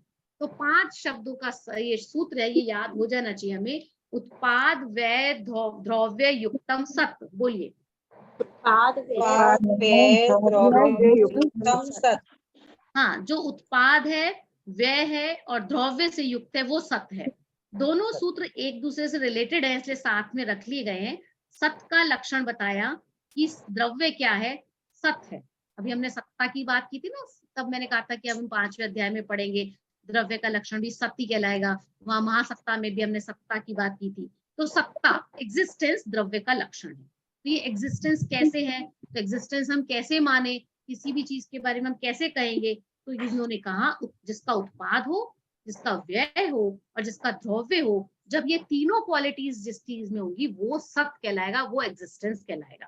खाली ऐसा नहीं कि कोई चीज जस्ट उत्पन्न हो गई उससे हमने कह दिया कि ये सत्य हो गया ना इसका, ऐसा नहीं है। उसमें फिर व्यय भी होना चाहिए, उसका द्रव्यपना भी रहना चाहिए। तो ये उत्पाद व्यय द्रव्य क्या है, तो इन सब के बारे में आगे कहा। देखिए मैं सूत्र का अर्थ देख लेते हैं। तात्पर्य है कि उत्पाद व्यय द्रव्य से युक्त सत ही द्रव्य का लक्षण है। पूरा दिखाएंगे तो ये द्रव्य क्या है, उत्पाद व्यय द्रव्य से युक्त सत द्रव्य का लक्षण है। तो द्रव्य लक्ष्य है क्योंकि हम द्रव्य को सिद्ध कर रहे हैं, वो हमारा लक्ष्य हो गया। और इसका लक्षण क्या हो गया, उत्पाद व्यय द्रव्य से युक्त सत, ये द्रव्य का लक्षण हो गया है। अब यहाँ पे उत्पाद क्या है, व्यय क्या है, द्रव्य क्या है, इसको यहाँ पे इन्होंने बताया है स्वयं के। इसको मैं अगर एक ले मैन की लैंग्वेज में पहले बता रही थी। देखिए कोई भी चीज है वो अगर उत्पन्न हुई है, तो उत्पन्न हुई है तो उसका मतलब है वो किसी चीज से निकली है। तो जब वो किसी चीज से निकली, तो जब वो निकली तो इसका मतलब पहले कोई चीज खत्म हुई ना, उसका व्यय हो गया है ना, कुछ माइनस हो गया। और हमने अब कुछ चीज नई उत्पन्न हो गई है, कुछ नई चीज सामने आ गई है, तो उसका क्या हुआ, उत्पन्न होना, उत्पाद हो गया। उत्पाद हो गया, कोई चीज खत्म हुई और कोई चीज उससे निकल कर आई, तो वो उत्पाद और ये व्यय हो गया। अब ये तो दोनों हुआ, लेकिन उसमें फिर भी कोई एक चीज की परमानेंसी चाहिए।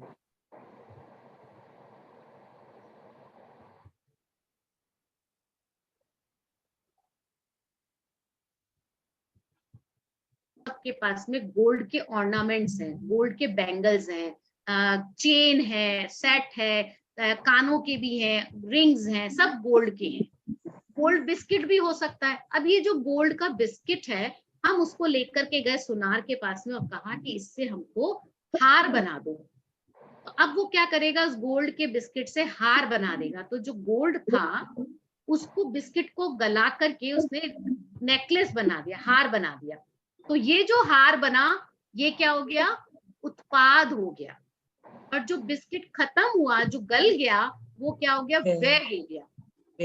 ये सब हुआ किसका, गोल्ड का। तो गोल्ड तो है ना, जब हमने व्यय किया तो गोल्ड का किया, जब हमने नेकलेस बनाया तो गोल्ड था उसमें, तब भी गोल्ड था। तो ये जो गोल्ड उसमें जो कॉमन है वो उसके अंदर हमेशा रहा, वो उसकी क्या होगी, ध्रुवता, नित्यता, द्रव्यपन, कुछ भी कह दो।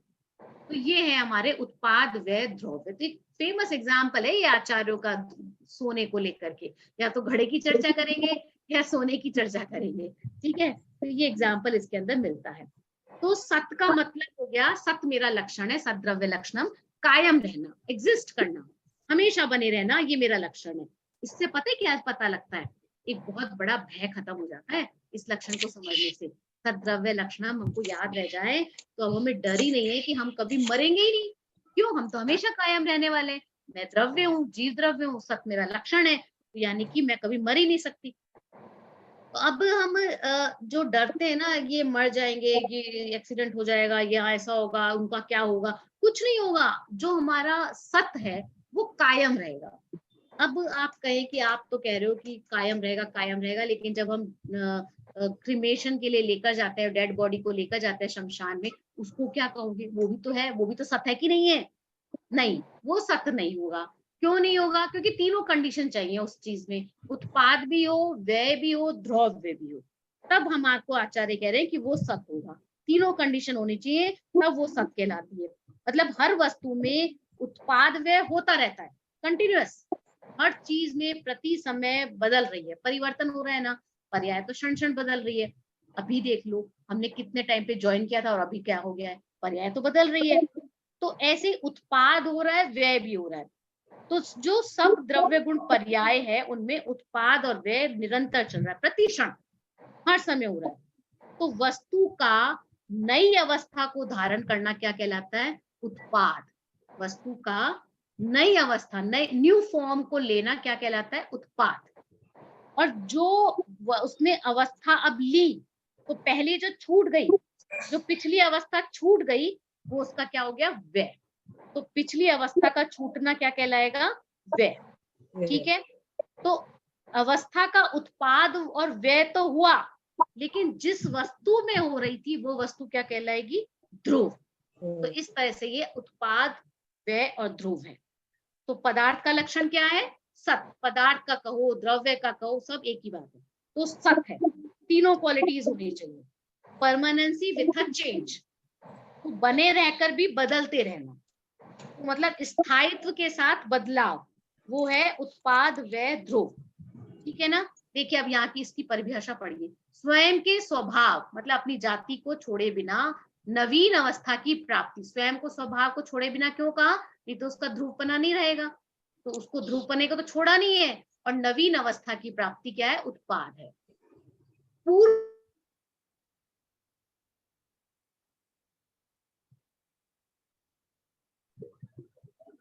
आवाज नहीं आ रही मैडम। अभी आ रही है आवाज? जी जी मैडम। हाँ, तो अब अनादि पारिणामिक भाव रूप अन्वय का बने रहना ध्रुव्य, मतलब हमेशा कोई चीज बने रहना, उसकी जो ओरिजिनलिटी है वो बने रहना, वो क्या है? ध्रुव्य है। ठीक है। तो अब यहाँ पर हमने क्या देखा? उत्पाद व्यय ध्रुव्य से युक्त जो सत है उसको देखा। आगे क्या लिखा है? एग्जाम्पल दिया कोयले का। कोयला जलकर राख हो गया। कोयला था, ठीक है, उसका उसका फॉर्म चेंज हो गया और वो अब उसकी पर्याय बन गई है। उसका जो व्यय होगा, कोयला व्यय हुआ और उत्पाद क्या हुआ? राख। इसमें कोयला रूप पर्याय का व्यय हुआ, राख रूप पर्याय का उत्पाद हुआ। और कोयला और राख इन दोनों ही अवस्थाओं में पुद्गल द्रव्य समान रूप से बना रहा, कायम रहा। यह द्रव्य की नित्यता है, ध्रुवता है, ध्रुव्य। ठीक है। प्रति समय बदलकर भी कभी नहीं बदलना और कभी ना बदलकर भी प्रति समय बदलते रहना प्रत्येक द्रव्य का मूल स्वभाव है। अब आपको कोई कहना आप तो आप तो शादी के बाद बदल ही गए हो। अरे स्वभाव है हमारा, बदलेंगे। लड़के की शादी होती है तो ऐसे ही कहते ना, बहू के आने पर बदल गया। अरे स्वभाव है उसका, बदलेगा, वो मूल स्वभाव है। बहू को आपने निमित्त बना दिया है, लेकिन वो तो उसका अपना ओरिजिनल स्वभाव है बदलना। तो उसके जीवन के अंदर वैसे भी बदलाव आया है तो बदलेगा ही बदलेगा। तो प्रति समय बदल कर भी कभी नहीं बदला। जो बेटा बहू के आने पर जो आपको लग रहा है कि बदल गया, लेकिन बेटा तो बेटा ही है ना, तो वो उसका मूल स्वभाव, वो मूल है, वो ध्रुवता है। तो कभी नहीं बदलना प्रत्येक वस्तु का द्रव्य स्वभाव है। वो तो द्रव्य का स्वभाव हुआ कि कभी नहीं बदलना। और पर्याय का स्वभाव क्या है? प्रति समय बदलते रहना, क्योंकि उत्पाद व्यय किसमें होगा?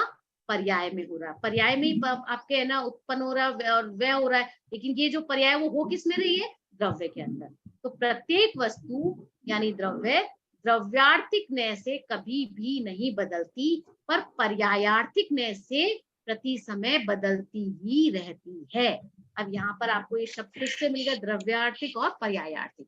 तो पर्याय को जब आश्रय करे वो पर्यायार्थिक न्याय, द्रव्य को आश्रय करे तो द्रव्यार्थिक न्याय।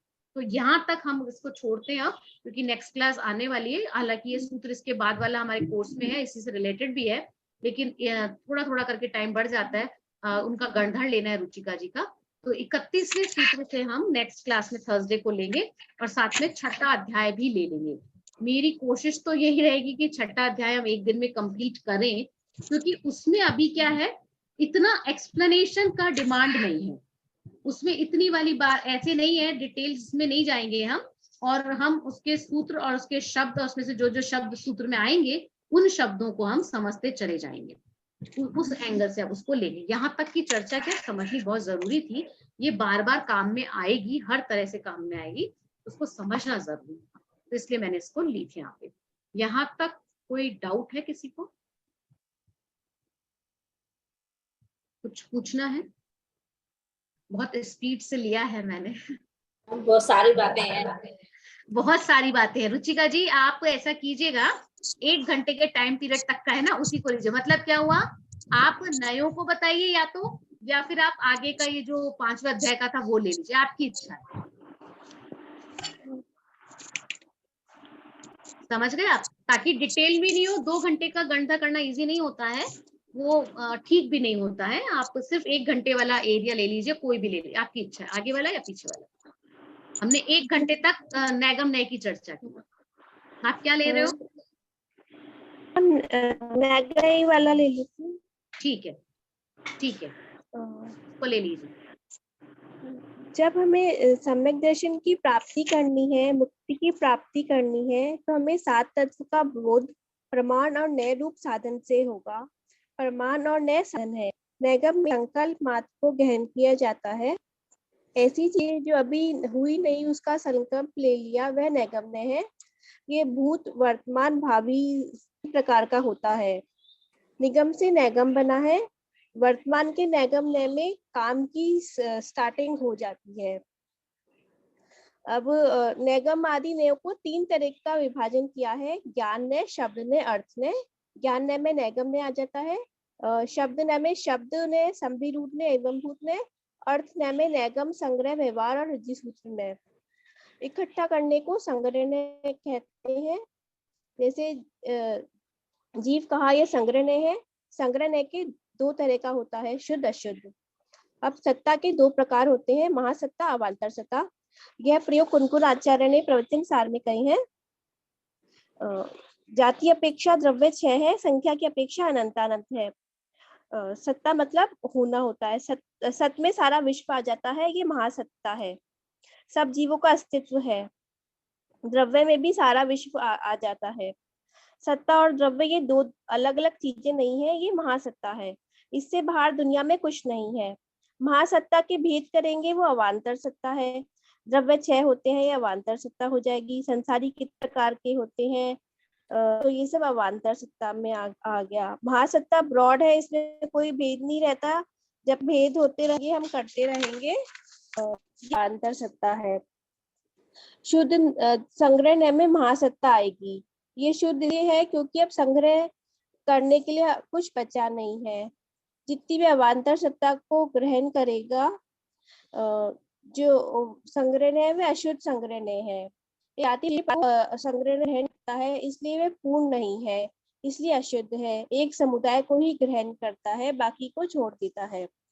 अशुद्ध संग्रह का दूसरा नाम अपर संग्रह है। काल के विशेष दिन, घंटा, अनेक अंशों को ग्रहण किया, इसे अवान्तर सत्ता या अशुद्ध संग्रह है। परिवार, समाज, राष्ट्र, सेना, नगर, निगम, सरकार, ये सब संग्रह के प्रयोग। इनके प्रयोग बिना हमारा लौकिक बन चल सकता। जो शुद्ध संग्रह है वह महासत्ता को ग्रहण कर रहा है। यह निश्चय व्यवहार वाला व्यवहार नहीं है। वहाँ जो व्यवहार भेद कर रहा था वह निश्चय का निषेध करता था।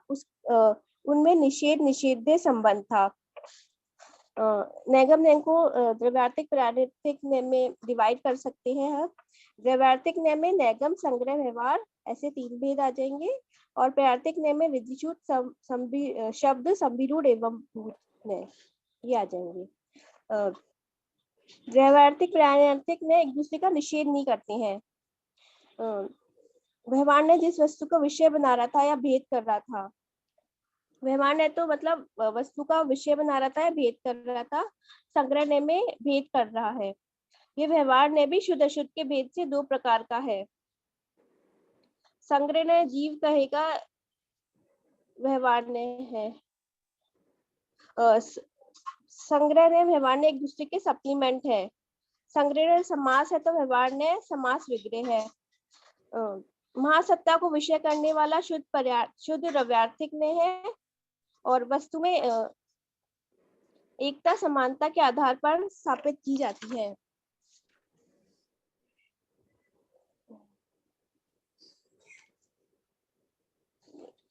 संग्रह व्यवहार ने दोनों उपयोगी है, क्योंकि संगठक भेद भी है। भारत हमारा अखंड देश है, भारत में 30 स्टेट्स है। जा रही हूँ। ऋजु मतलब सरल। जब मैंने राजा है तो राजा चीतर कहा, तो अब पर ये वो नारकी है, ऋजु सूत्र में है। ऋजु वर्तमान रह को ही ग्रहण करता है और ऋजु सूत्र भी सूक्ष्म प्रकार का होता है। जो एक समय का वर्तमान लिया हुआ है सूक्ष्म ऋजु सूत्र में, और साल, महीना ये का वर्तमान है, ये स्थूल ऋजु सूत्र में है। शब्द में व्याकरण की दृष्टि से बात करता है। शब्द में व्याकरण की दृष्टि से बात करेगा। काल, काट, लिंग, संख्या, भेद, इन सब वचन, उपसर्ग, इन सब जैसे बात करेगा। संरूढ़ में कोई भी शब्द जैसे कोई रूह हो जाए, बस आए, वो आएगा। एवं भूत में उसे जो ड्राइविंग कर रहा है उसे ही ड्राइव है ना। ये दूसरे अध्याय में हमने भावों और शरीर की चर्चा आदि की चर्चा है। तीसरे अध्याय में जीव का रह है, नरक, मध्यलोक आदि की चर्चा है। चौथे अध्याय में वैज्ञानिक देव और आदि की चर्चा इसको रहने है। दीजिए, और इसको रहने दीजिए, ये बीच के पार्ट को रहने दीजिए। बस यहीं तक ही हो गया आपका। अभी हमारा नैगम नय को लेकर के हमने एक तरह से तीसरा लेयर डाल दिया आपके थ्रू। तो मैं सोच रही हूँ उस पे प्रश्न न करके अगर हम 5वें अध्याय का जो पढ़ा है उस पे कर ले तो। हाँ मैम, कर लीजिए। ठीक है, चलिए। इसमें हमने परोपकार को लेकर के थोड़ी सी चर्चा की थी, एक इम्पोर्टेंट पार्ट भी है। तो आपको क्या समझ में आया इस सूत्र से? सूत्र को बोलिए और फिर उससे क्या आपको समझ में आया वो बताइए।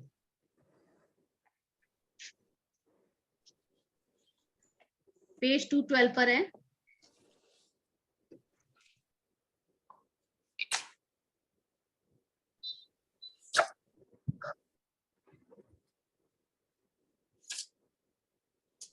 इसमें ये समझ में आया कि हम लौकिक में जो उपकार शब्द का अर्थ भलाई समझते हैं, वहाँ यहाँ भलाई नहीं लेना है, यहाँ मात्र निमित्त मात्र है, ये लेना है। और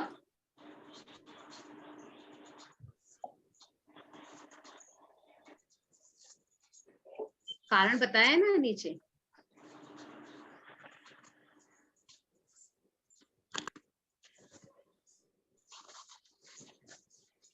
यह मात्र निमित्त सामाजिक संबंध का ज्ञान कराने का प्रयोजन है, करने कराने का नहीं। और बताइए, क्योंकि आगे का जो सूत्र उससे करेक्शन होना चाहिए, वो ख्याल में रहना चाहिए, नहीं तो आपकी बात को कोई मानेगा नहीं। हमको प्रूव करना पड़ेगा कि आचार्य ने सूत्र लिखा है पहले।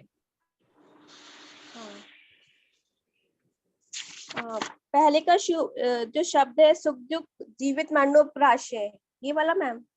हाँ, इसमें सुख दुख और जीवन मरण में निमित्त होना पुद्गलों का जीवित के प्रति उपकार है।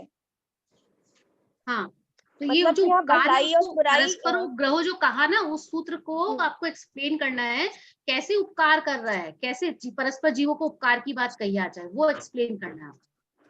मतलब भलाई और बुराई दोनों को ही पुद्गल द्रव्य के उपकार बताए गए हैं।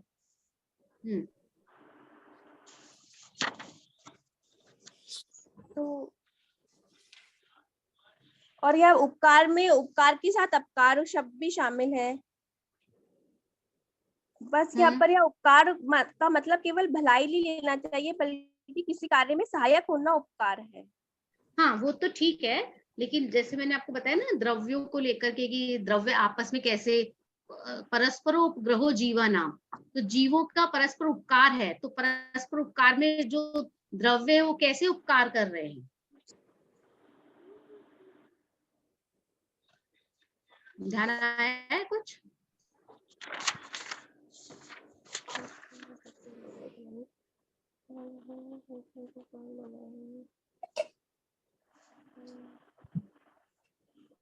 मैम मात्र सहयोगी होना है, यही है उपकार, निमित्त होना यही है।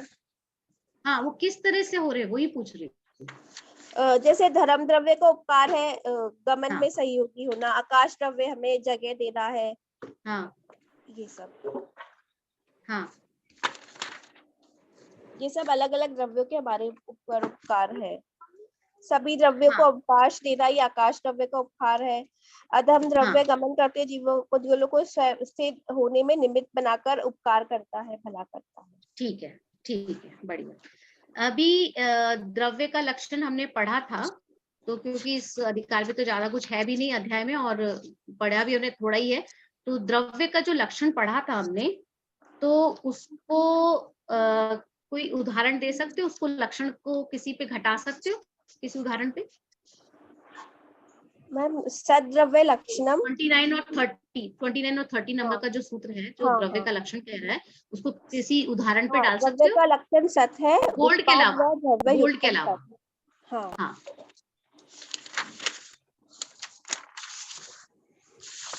मैम जैसे इसमें मैं उत्पाद को समझाना चाहती हूँ। जैसे गोल्ड बिस्किट है, उससे हम हार बनाते हैं। गोल्ड को छोड़ के, गोल्ड नहीं, गोल्ड का एग्जाम्पल तो मैंने दिया था, लेकिन हम देखेंगे तो कहीं ना कहीं जीवन के अंदर हम कहीं से भी शुरुआत कर रहे हैं, उत्पाद व द्रव्य सब जगह है। अब देखिए तो अपने से शुरू कर लीजिए, कपड़े पहन रखे हैं।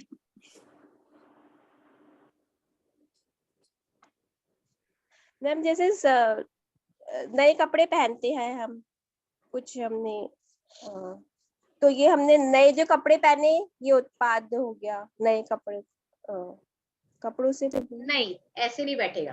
दूध ले लो मैम, दूध ले सकते हैं। आपको ध्रुवता पे जाना पड़ेगा ना, हाँ। तीनों कंडीशंस हम होनी दूध चाहिए का ना। हाँ। नहीं, कोई भी हेल्प मत कीजिए, वो क्वेश्चन का आंसर करना है, करेंगे। थोड़ा सा टाइम लगता है, एकदम सडन कोई पूछ लो तो एकदम से माइंड में नहीं आता, थोड़ा सा टाइम ले लेंगे।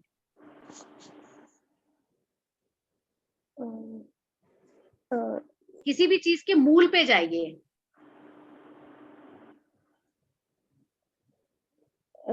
जैसे मैम हमने सम्यक दर्शन प्राप्त किया, तो ये हमारा सम्यक दर्शन तो उत्पाद हो गया और मिथ्या दर्शन का व्यय हो गया, और जो आत्मा है वो ध्रुव है। हाँ, बराबर, बहुत बढ़िया। ठीक है ना। अगर लौकिक में कहेंगे, जैसे मैंने कपड़ा कहा था, जैसे कोई तंतु है जो उसका रॉ मटेरियल है, जो थ्रेड है, थ्रेड से कपड़ा बना है, थ्रेड से कपड़ा बना है ना, जो आप कपास कह लो, रुई कह लो, वहां से ना तंतु बना, तंतु से कपड़ा बना, फिर उसमें ओरिजिनलिटी के फॉर्म में वो पुद्गल, वो तंतु बना है उसके अंदर। तो इस तरह से हम किसी भी चीज में देखेंगे, चाहे लकड़ी देख लो, किसी भी चीज में आप देखोगे ना, तो उत्पाद व द्रव्य आपको दिखाई देगा, क्योंकि वो द्रव्य है। और सारा पुद्गल हमें नजर आता है, पुद्गल में होगा। और जीव में अपन अपनी तरफ से भी कहेंगे, तो जैसे हमारा जन्म हुआ, बच्चे को हमने जन्म दिया है ना, तो सब तरफ आप देखेंगे तो आपको चीजें मिलेंगी। चलिए, आज हमने जो कुछ भी पढ़ा, उससे आपके जीवन में कहाँ कहाँ क्या लाभ हो सकता है? आज के पढ़ने से आपको क्या लगता है कि हाँ, ये चीज मेरे जीवन के अंदर बेनिफिशियल है? आज जो कुछ भी पढ़ा उसमें से 2-3 चीजें, जरूरी है सब बात बोले, आप 2-3 चीजें कुछ बोल सकते हैं कि क्या फायदा होगा इसको पढ़ने से, इसको जानने से क्या लाभ हुआ? वो कहीं से भी ले लीजिए, चाहे आप नयों का उठाएं, चाहे द्रव्यों का लें, कुछ भी। मैम यही हम जैसे जीवन में हम जैसे हमारे भी लाइफ में, तो हम बोलते हैं कि उसका वह हो, नया जीवन हम ले सकते हैं, नया जीवन धारण कर, नया जीवन बना सकते हैं। आपकी वॉइस थोड़ी ब्रेक हो गई, तो मुझे स्टार्टिंग की का सेंटेंस समझ नहीं आया, तो मैं कनेक्ट नहीं कर पा रही आप क्या कहना चाह रहे थे।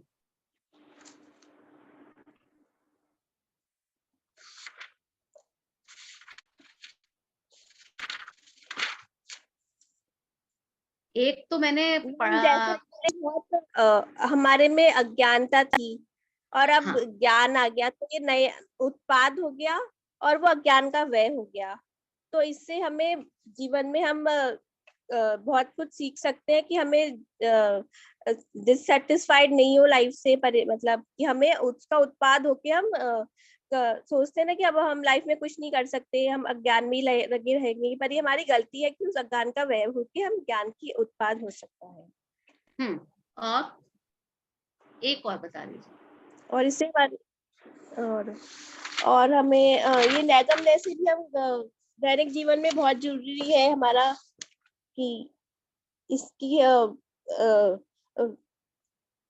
संग्रह व्यवहारने से दोनों ही उपयोगी है, कि हमें भेद कुछ भी बात कहनी है तो भेद भी करना पड़ेगी, समझ में दैनिक जीवन में बातचीत करनी है, नैगम बहुत जरूरी है।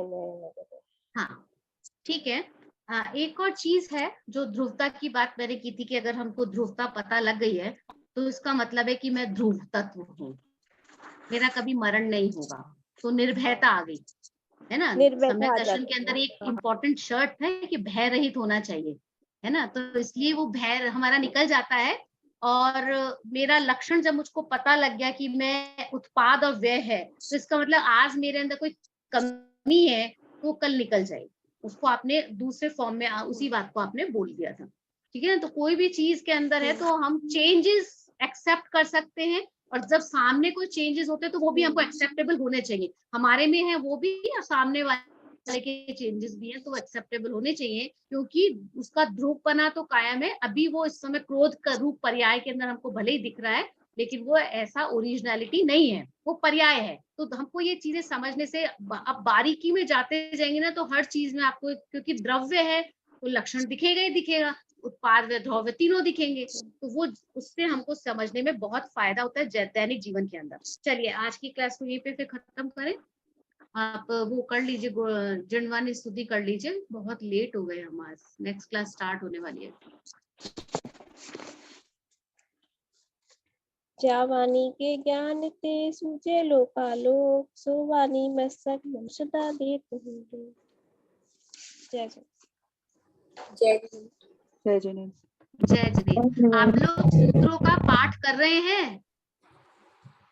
आपको पता है सूत्रों का पाठ करने से उपवास का फल मिलता है। बिना कुछ खाना पीना छोड़े ही आपको उपवास का फल मिल रहा है। चलिए इसकी चर्चा नेक्स्ट क्लास में करूंगी कि क्या होता है, कैसे होता है, पर उसको रीडिंग करते रहना जरूरी है। जब हम पढ़ रहे हैं एटलीस्ट उतने सूत्र हमें अच्छे से बोलने आने चाहिए, उनका अर्थ पता होना चाहिए। बाकी को मैं एक्सपेक्ट नहीं करी, लेकिन जो कोर्स में वो आने चाहिए। चलिए ठीक है, जय जिनेन्द्र, बाय। जय।